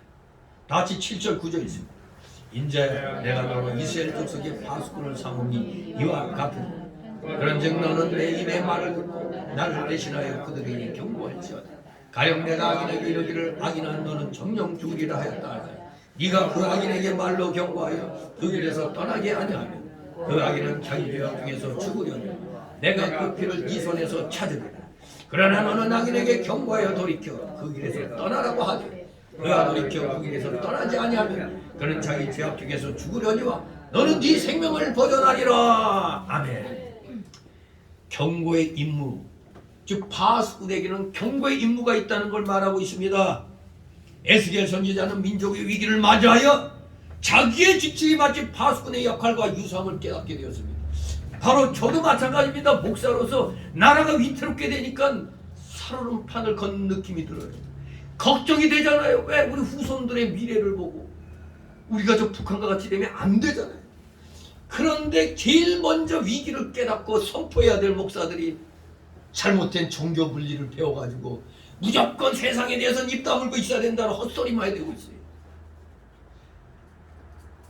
그런 선지자가 아니잖아요. 그거는 우리 하나님은 우리 목회자에게 선지자 역할에 왕의 역할에 제사장의 역할을 주셨는데 모두 다 왕과 제사장 역할만 찾아먹었지 선지자 역은 안 하려고 하잖아요. 왜? 선지자 역은 목숨까지 내놓을 각오를 해야 되거든요. 다 듣기 싫어하잖아요. 그냥 뭐 누가 잘못했다 그러면 교회에서 왜 자꾸 남을 지적하느냐고 이런 말 하잖아요. 왜 내가 지지하는 사람 욕하냐고. 이게 잘못된 종교분이에요. 잘못된 거 지적하는 겁니다. 그래가지고 깨어나게 해야 되는 겁니다. 나라가 위기를 맞이하면 더욱더 그래야 돼요. 에스겔 선지자가 나라가 망하게 됐잖아요. 이제 2차로 포로로 끌려왔는데 아직도 정신 못 차리고 있다가 이제 완전히 망하게 되는 상황이 맞이하게 되잖아요. 그리고 파수꾼에게는 경계나팔을 불어야 할 책임이 있듯이 우리 백성들은 그것에 상응하는 대비 행동을 취해야 할 의무가 있는 겁니다. 목회자들이 외치면 교인들은 거기에 대응할 그런 준비 행동을 해야 되는 거예요. 대비 행동. 그래서 그거를 갖다 나가서 아직 모르는 사람들에게 또 얘기해 줘야 되는 겁니다. 아직도 모르고 그냥 돈만 주니까 아이고 요번에 뭐 몇십만 원 준 다음에 아이고 빨리 줘라. 정부에서 돈 받을 그 생각만 하고 있어요.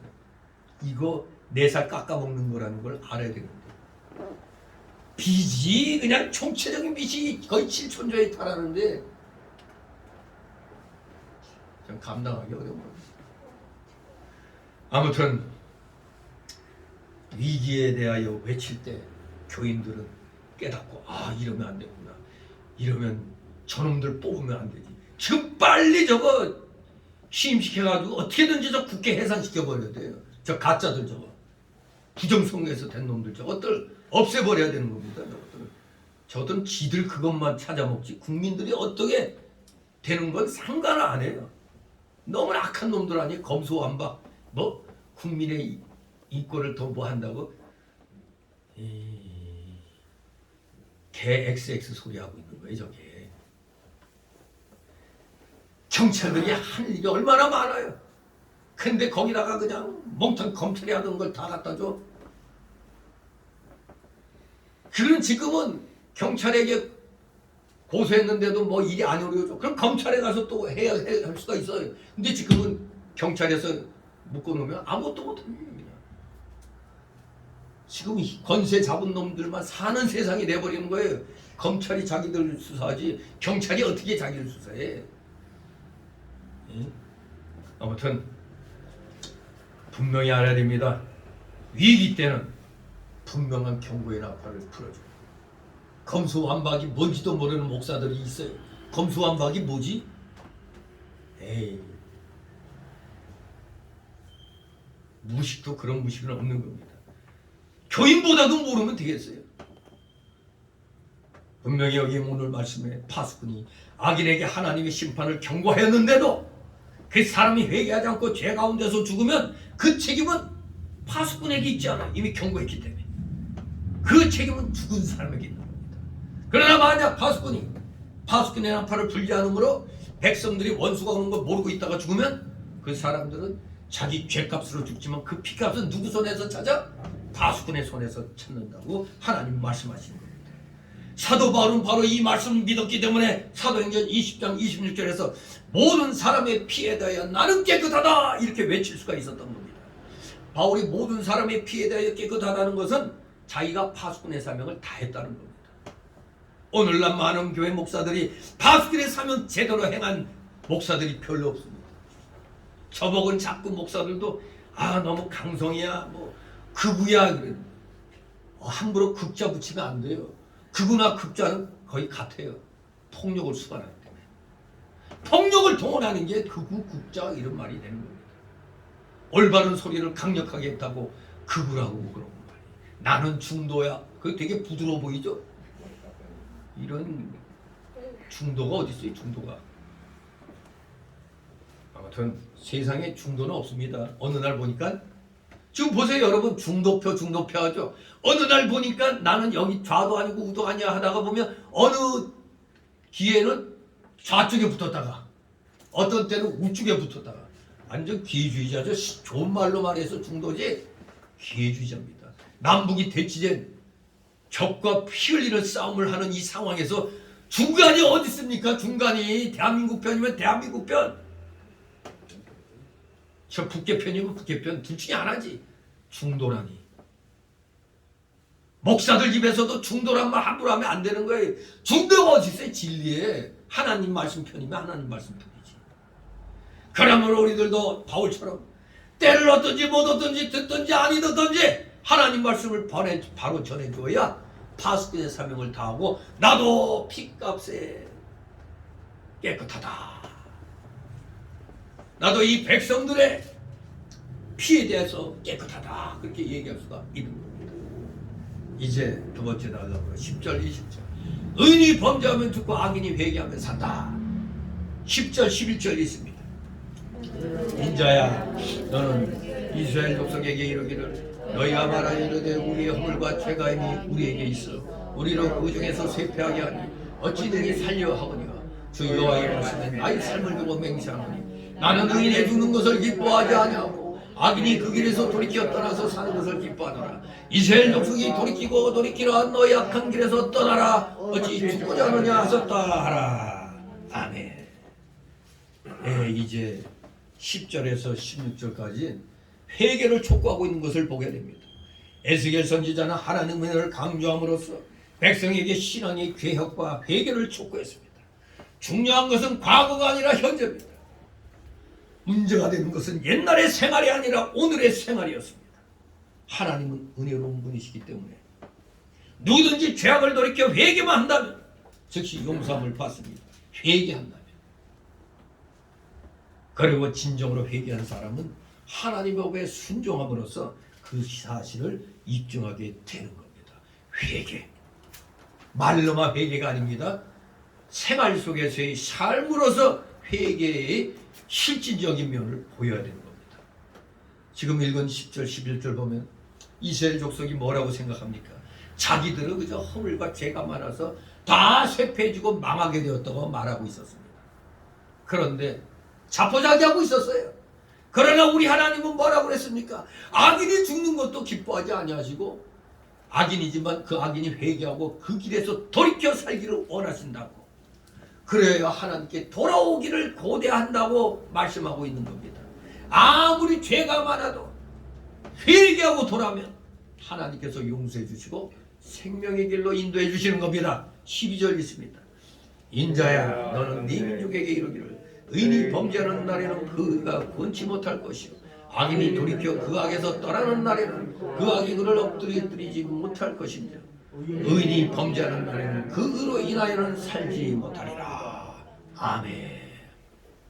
의인이 범죄하면 그 의로 인하여 살지 못하고 악인이 돌이키면 그 악에서 떠나면 그 악이 그를 엎드러뜨리지 못하고 살게 된다고 말하고 있습니다. 그러면 우리 기독신자가 범죄하면 어떻게 됩니까? 우리 기독교인이 범죄하게 되면 어떻게? 이미 우리는 그리스도의 보혈로 죄사함 받았죠. 하나님의 영과 연합이 되었습니다. 그렇기 때문에 우리 기독교인들은 영이 죽거나 지옥 가는 건 아니죠. 지옥에는 안 갑니다. 그러나 하나님께서 진노하셔서 죄 지으면 비록 예수 믿는 사람이라도 그 사람에게 징계를 내리는 겁니다. 그러니까 우리가 예수 믿으면서 죄 지으면 징계를 받는 거예요. 그런데도 회개하지 않고 끝까지 우리가 기독교인이 죄를 짓고 나가면 육신은 다 멸망당하고 영은 천국에 간다고 고린도전서 5장 5절에 말씀합니다. 말 안 듣잖아. 처음에는 옆구리 한 대 찔러줬어. 근데 말을 안 들어 그냥 확 여기를 날려버렸어. 그런데도 회개 안 해. 다리 뭉개기 분질러 버렸어. 아, 그래도 회개 안 하네? 죽이죠. 그래도 그 영은 천국에 가는 거예요. 이 예수의 피로 구원받으면은 영원권입니다. 이게 도중에 탈락되는 게 아닙니다. 그러니까 우리가 계속 죄 지으면 하나님이 안 되겠다 싶으면 아예 목숨을 걷어가요. 더 죄 짓지 않도록. 천국에 갑니다. 육신은 멸망당하지만 영은 천국에 가요. 그러므로 의인이 범죄하면 그 의로 인하여는 살지 못한다는 이 말은 우리 성도가 죄를 지으면 육신도 큰 징계를 받고 영적 생명의 역사가 중단되는 걸 말합니다. 성도가 범죄하면 물론 중생한 영 자체는 죽는 것이 아니지만 영이 새 생명으로 살아나고 자라나는 역사가 중단되는 겁니다. 우리가 열심히 믿음 생활하다 죄 지으면 양심이 있으니까 제대로 이 믿음 생활이 안 돼 나가거든요. 그 영의 인격이 안 자라는 겁니다. 그걸 말하는 겁니다. 우리 기독교인의 경우에 대해서. 일반적으로는 현재 하나님 앞에 바로 돌이켜서 악에서 떠나면 하나님이 기뻐 받으시는 겁니다. 이 일반 원리예요. 일반 원리. 그래서 악인도 회개하고 돌이키면 세상에서도 기쁘게 받아주잖아요. 저 사람 옛날에 사람 몇몇 죽이고 뭐 그랬는데 비록 사형당하지만서도 그래도 회개하면 그래도 기쁘게 또 칭찬해 주잖아요. 회개한 것에 대해서. 우리 기독교인이 내가 죄 지어도 뭐 벌받지 않네. 그 자랑하지 마세요. 하나님이 지금 참고 계시는 겁니다. 주일 범해도 괜찮네. 하나님 참고 계시는 거예요. 계속 범하면 어떻게 해? 다리 몽둥이 분질러 놔버려요. 아니면 집안에 무슨 일이 터지게 만드는 겁니다. 하나님 앞에 죄 지으면 안 됩니다. 13절 있습니다. 가령 내가 의인에게 말하기를 너는 살리라 하였다 하자. 그가 그 의를 스스로 믿고 죄악을 향하면 그 모든 의로운 행위가 하나도 기억되지 아니하리니 그가 그 지은 죄악 중 그 중에서 죽으리라. 아멘. 그렇습니다. 아무리 의인이라도 오늘 죄 지으면 지난날 행한 의 때문에 오늘의 죄를 하나님이 묵인해 주는 거 아니냐? 그게 아니고 하나님께서는 지은 그 죄를 현재 지은 그 죄를 미워하시고 그 사람을 징계하시는 겁니다. 죄 지으면 그 대가 치르는 겁니다. 아무리 기독교인이라 할지라도. 하지만 우리 신자들은 과거의 의를 많이 행했으면은 그 행한 의로 인해서 자라난 영은 그 자라난 영은 그대로 있어요. 단지 그 죄를 행한 행위에 대해서 징계받는 거지 자라난 영까지 확 무너뜨리는 게 아니에요. 자라난 영은 그냥 그 자리에 있는 겁니다. 근데 문제는 죄 지으니까 더 자라나지 못한다는 거죠. 14절 16절 있습니다. 가령 내가 악인에게 이르기를 너는 죽으리라 하였다. 그가 돌이켜 자기의 죄에서 떠나서 법과 의대로 행하여 전당물을 돌어주며 억탈물을 돌려보내고 생명의 윤례를 준행하여 다시는 죄악을 짓지 아니하며 그가 정령 살고 죽지 않을지라. 그가 본래 범한 모든 죄가 기억되지 아니하리며 그가 정령 살리라. 이는 법과 의를 행하였음이니라 하라. 아멘. 하나님께서는 악인에게 정령 죽으리라고 말씀하셨지만 그 악인이 만약에 돌이켜 회개하고 하나님의 법대로 서서 생명의 윤리와 의를 행하면 죽지 않고 산다고 말씀하십니다. 오늘날 우리에게 원하시는 것은 바로 이겁니다. 혹시 실수로 죄를 지었다 해도 회개하고 하나님 말씀대로 순종하며 다시 죄를 짓지 않는다면 자기도 살고 남도 살릴 수 있다는 그런 말입니다. 17절 20절 있습니다. 그래도 네 민족은 말하기를 주의 길에 공평치 않다 하노라. 그러나 실상은 그들의 길이 공평치 아니하니라. 만일 의인이 돌이켜 그 길에서 떠나 죄악을 지으면 그가 그 가운데서 죽을 것이고 만일 악인이 돌이켜 그 악에서 떠나 법과 의대로 행하면 그가 그로 인하여 살리라. 그러나 너희가 이르기를 주의 길이 공평치 않다 하는구나. 이스라엘 족속아 내가 너희의 각기 행한 대로 심판하리라 하시니라. 아멘. 지금 이스라엘 백성들은 참 어리석은 게 지금 자신들이 지은 범죄를 갖고 징계받고 있는데도 내가 지난날에 의를 얼마나 행했는데 과거에 행한 의만 생각해서 하나님이 이러실 수 있으니까 내가 옛날에 얼마나 잘했는데 요거 갖고 이러십니까? 그러니 이거 주님 길이 공평치 않다. 그리고 과거의 악인들이 회개하고 현재 의를 행하여 복받는 것을 보고 저놈들은 저거 원래부터가 나쁜 놈들인데 어떻게 쟤들에게 이렇게 칭찬하시느냐? 이러고 보니까 주님의 길이 공평치가 않습니다. 이렇게 불평했습니다. 하지만 실상 따지고 보면 주님의 길은 공평한 겁니다. 하나님께서는 과거에 아무리 의를 행했어도 지금 불의를 행하고 있으면 징계하시는 겁니다. 더 말 안 들으면 생명도 고독하시는 거예요. 과거에 아무리 악을 행했어도 지금 말씀대로 의를 행하여 하나님의 법도에 맞게 해야 한다면 구원해 주시잖아요. 그러니까 이 세상에서 생각하는 건 반드시 죄 지었으면 사형당하든가 뭔가 대가를 치러야 되는데 우리 기독교는 저놈이 과거에 나쁜 짓 많이 했는데 예수 믿고 구원받았다 생각하면 기분이 나쁘잖아. 도리어 저 사람에게 피해를 당한 당사자 가족들은 기독교에서 회개하면 천당 간다 보니까 회개해서 저 사람 천국 갑니다 하면 그 살해 상처 입은 그 가족들은 무슨 저런 놈이 천당 가냐, 나 그런 하나님 안 믿겠다, 이렇게 나갈 수도 있죠. 그래서 하나님의 길은 공평치 않다고 그렇게 불평하는 겁니다. 그러나 하나님은 현재 예수 믿고 회개하고 구원 받으면 지난날의 죄 다 사해 주시는 겁니다. 이게 하나님의 공정한 심판입니다. 아무리 과거에 착한 일 많이 했어도 지금 예수 안 믿고 내 마음대로 하면 벌 받는 거예요. 그러나 지난날 나쁜 일에서도 회개하고 돌이켜 하나님 믿사오니 하면서 바르게 나가면 기특하도다 칭찬해 주시는 겁니다. 그게 하나님의 길이에요. 그게 공평한 겁니다. 뭐 내가 지난날에 의를 행한 거 가지고 마르고 닳도록 써먹는 사람들 많이 있죠. 마르고 닳도록 써먹을 수 없어요. 현재가 중요합니다. 현재 여러분들 최선을 다하여 주님 섬기는데 정말 심려를 기울이시 바랍니다.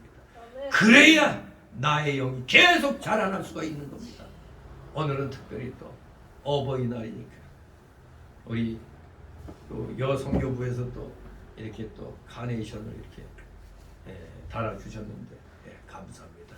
아무튼 우리 자녀들이 이렇게 생각해 줘야 되는데 한번 달고 집에 가시기 바랍니다. 자녀들이 보고 그 어디서 났어? 하나님이 달아주셨어 하면 되는 겁니다. 우리 모두 최선을 다해서 오늘 이 시간, 오늘은 주일입니다. 주일 최선을 다하여 주님을 기쁘게 해드리는 여러분 되셔서 주님으로부터 칭찬받는 귀한 성도들 되시기를 주님의 이름으로 축원합니다. 기도합니다. 거룩하신 하나님 아버지 은혜를 감사드립니다. 사랑하시는 자녀들 오늘 주신 말씀 잘 깨닫고 나는 파수꾼이다. 목회자는 파수꾼인 줄 알았더니 우리 성도들도 파수꾼이라는 사실을 분명히 기억하여서 시대를 앞서가는 그러한 앞서가는 지식들 잘 공부해서 내 능력으로 삼게 하여 주시고 어딜 가든지 말씀에 어긋난 길이 행해지는 걸 보면 그것을 분명히 지적하고 올바른 길로 돌이킬 수 있도록 우리 성도들 늘 깨어 기도하며 생활 속에서 의를 실천해 나가는 살아있는 믿음의 사람들 다 되게 하여 주시옵소서. 감사드리며 예수 그리스도 이름으로 기도드리옵나이다. 아멘. 같이 찬송가 372장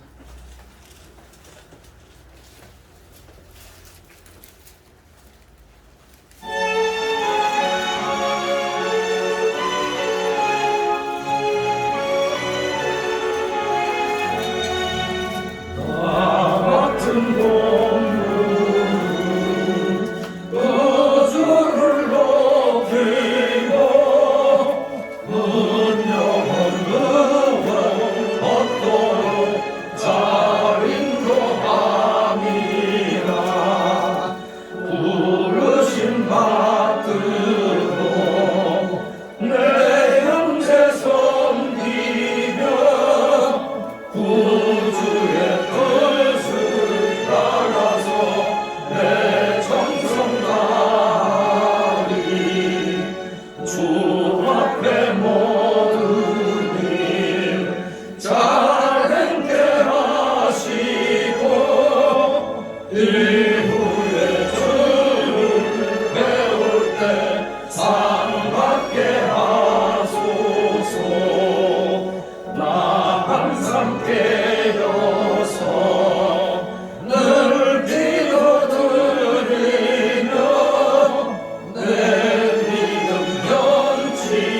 않고 날 도와주소서.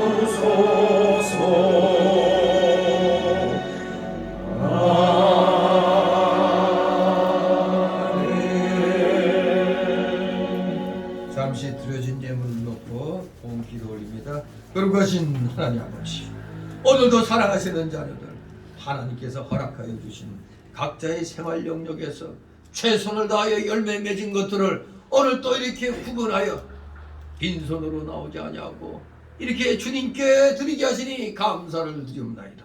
10의 1조를 구별하여 드리고 또 주일 예물 구별하였고 또 각종 명목의 감사 예물들, 찬양 예물, 건축 예물, 참으로 이렇게 또 온전한 지난날의 믿음 생활로 돌아가도록 하게 하여 또 열심히 최선을 다한 우리 여성교부원들 아버지 기억하여 주옵소서. 진실로 작은 것에서부터 충성을 다한 우리 사랑하시는 자녀들의 이 귀한 손길들 기억하여 주옵시고 그들의 가정과 하는 생업 위에 30배, 60배, 100배의 놀라우신 복으로 넘치게 하여 주시옵소서. 혹시라도 물질의 고통을 당하고 있는 성도들 있습니까? 속히 그 물질의 고통을 이기게 하여 주시고 이제 마음껏 하늘 창고문을 열고 주의 영광을 위하여 물질을 사용할 수 있는 물질의 실력자, 믿음의 실력자, 말씀의 실력자들 다 되게 하여 주시옵소서. 드려진 예물 몸된 교회를 위하여 잘 사용되도록 늘 은혜로 충만케 하여 주시옵소서. 감사드리며 예수 그리스도의 이름으로 기도드리옵나이다. 아멘.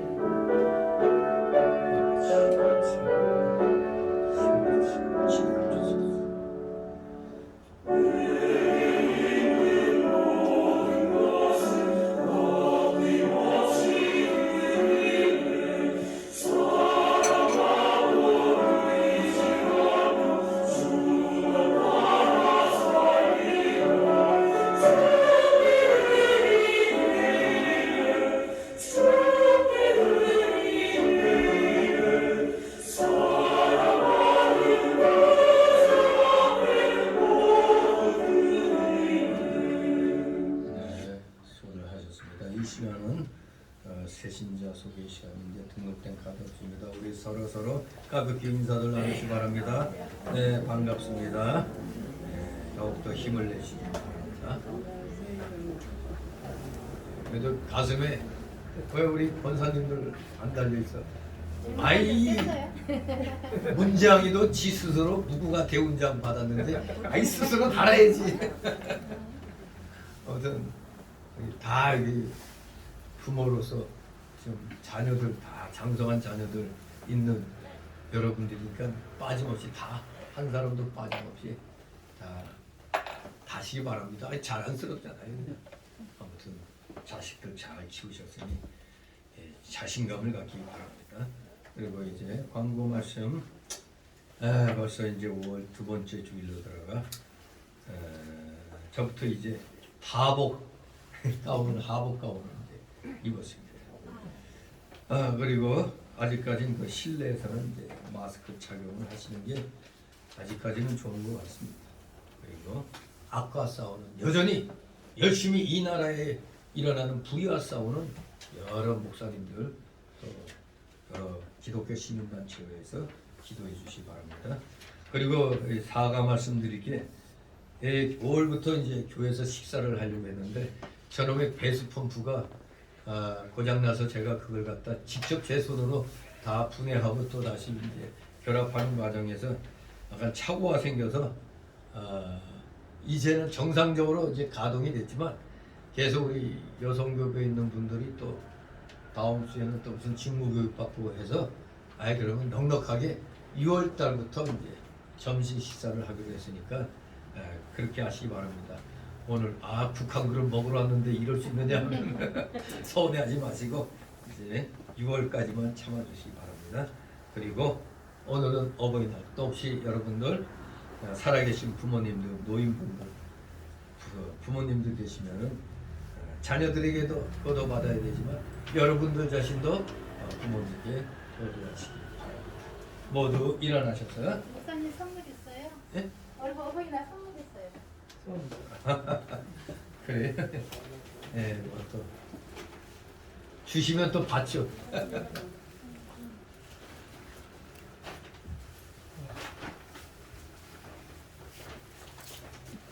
목사님. 예, 아이 감사합니다.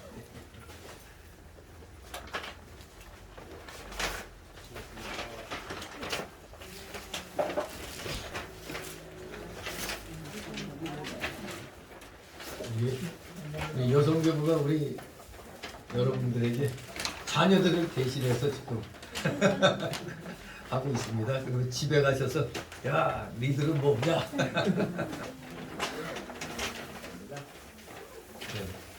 감사합니다. 우리 여성교부를 위해서 우리 박수 한번 쳐주시기 바랍니다. 감사합니다. 자 우리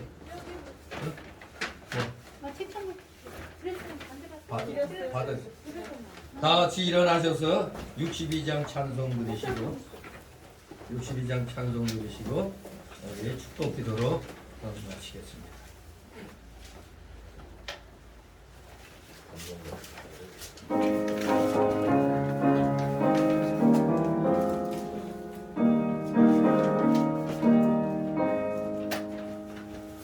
주 이름으로 모였던 우리를 위해 여길 때에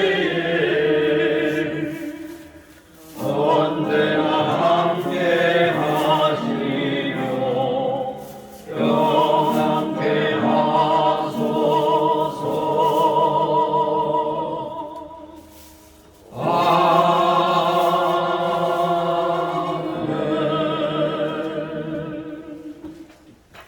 영원한 지옥 사망 형벌로부터 영생 복락의 무궁천국으로 우리를 구원하여 주신 우리 구주 예수 그리스도의 크신 은혜와 하나님 아버지의 극진하신 사랑하심 성령님의 감동 감화 교통 충만 내주 역사하심이 여기 머리 숙인 모든 무리들 머리 위에와 각 가정 위에 하는 생업 위에 하는 학업 위에 이 나라 이 민족 위에 이 나라 모든 교회들 위에 이제부터 영원토록 함께 있을지어다.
네.